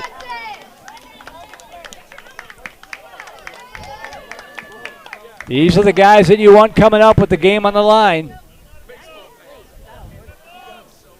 That's why they're batting 2, 3, and 4. Lily Buchanan and Connor Freeman. Clayton Moore did his job. He's in third. Jackson Lures did his job. He's at first. Low and away, ball one. And runner stays put at third base. But moving up to second is Jackson Lewis, who will eliminate the double play.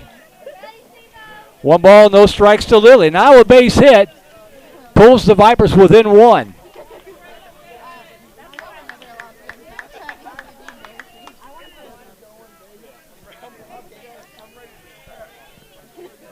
What a crazy game.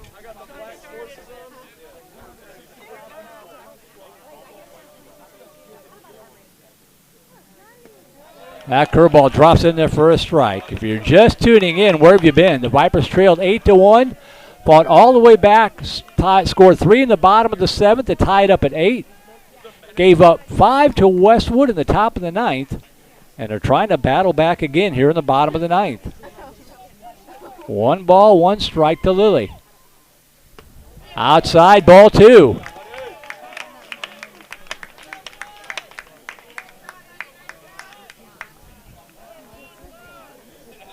Two balls, 1 strike to Lilly.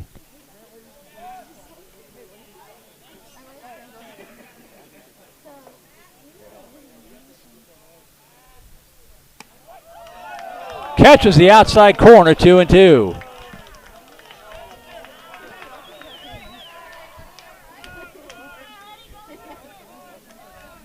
Two balls, 2 strikes to the Viper third baseman. Lascano looking in. 2-2 pitch. Popped up on the infield. And making the catch is the first baseman, Jeff Hebert, and the Vipers are down to the final out. 2 outs for Braden Buchanan. He's had a good night tonight. 3 for 5, RBI double.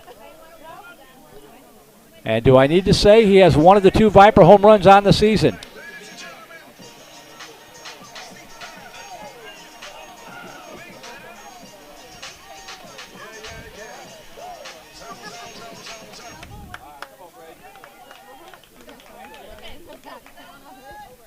Two outs, runners at second and third, still down by 3. Ooh, that curveball bends inside corner, strike 1.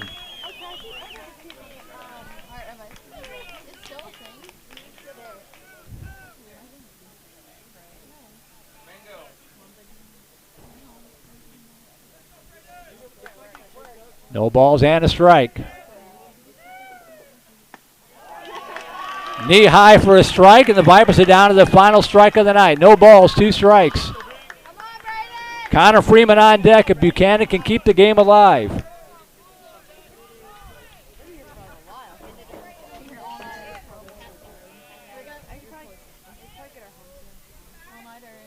Oh, 2 pitch.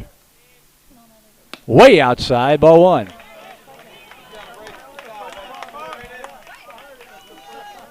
This ball game is over 3.5 hours old.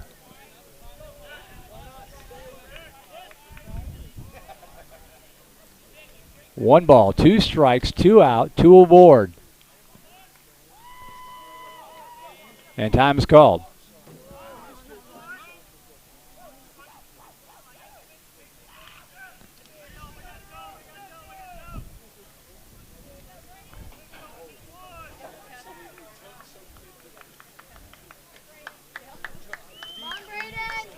Moore at third, Lures at second with 2 outs. 1-2 the count to Braden Buchanan.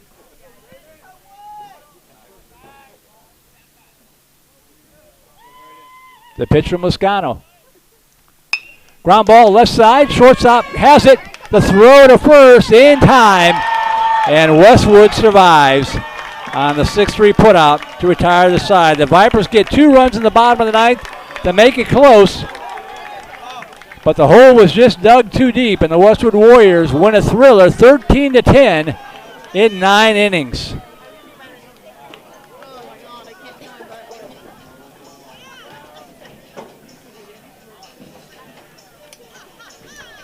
So we'll take a quick break and be back to wrap this one up. You're watching Vandegrifft Vipers Baseball and Vype Live.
Become a Vype insider today. Access breaking news in high school sports. Enjoy premium articles and exclusive coverage written by expert analysts, and watch exclusive videos, documentaries on programs in your area. It's only $2.99 a month if you subscribe for the monthly plan. If you go for the yearly plan, it rounds out to just $1.99 a month. It costs you only $24 a year to get all of your Vype news throughout the entire year. Subscribe today. What are you waiting for? It's less than a cup of coffee a month. Become a Vype insider. $2.99 a month, $23.99 for the whole year. Hey, it's Vype. We will see you at the games.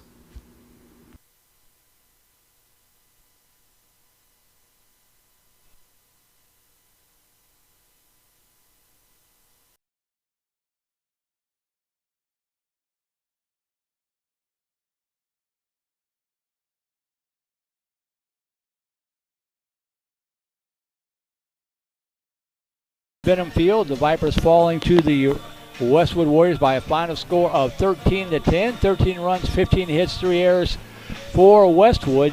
10 runs, 14 hits, 1 error for the Vipers. A tough loss, but plenty of positive to take away, not the least of which is the fact that the Vipers battled back twice to almost pull this one out of the fire tonight. But at the end of the day, Westwood does get the win. And again, these were the standings coming into tonight. Westwood will now be 8-2. Cedar Ridge and Round Rock 7-3. The Vipers and Vista Ridge both fall to 5-4. One game tied for the fourth and final playoff spot with just 4 games remaining in the regular season. The next one, of course, coming up on Thursday night. Westwood improving to 8-2 in the district, 17-5 overall. The Vipers dropping to 6-4 and 14-10 thus far this season.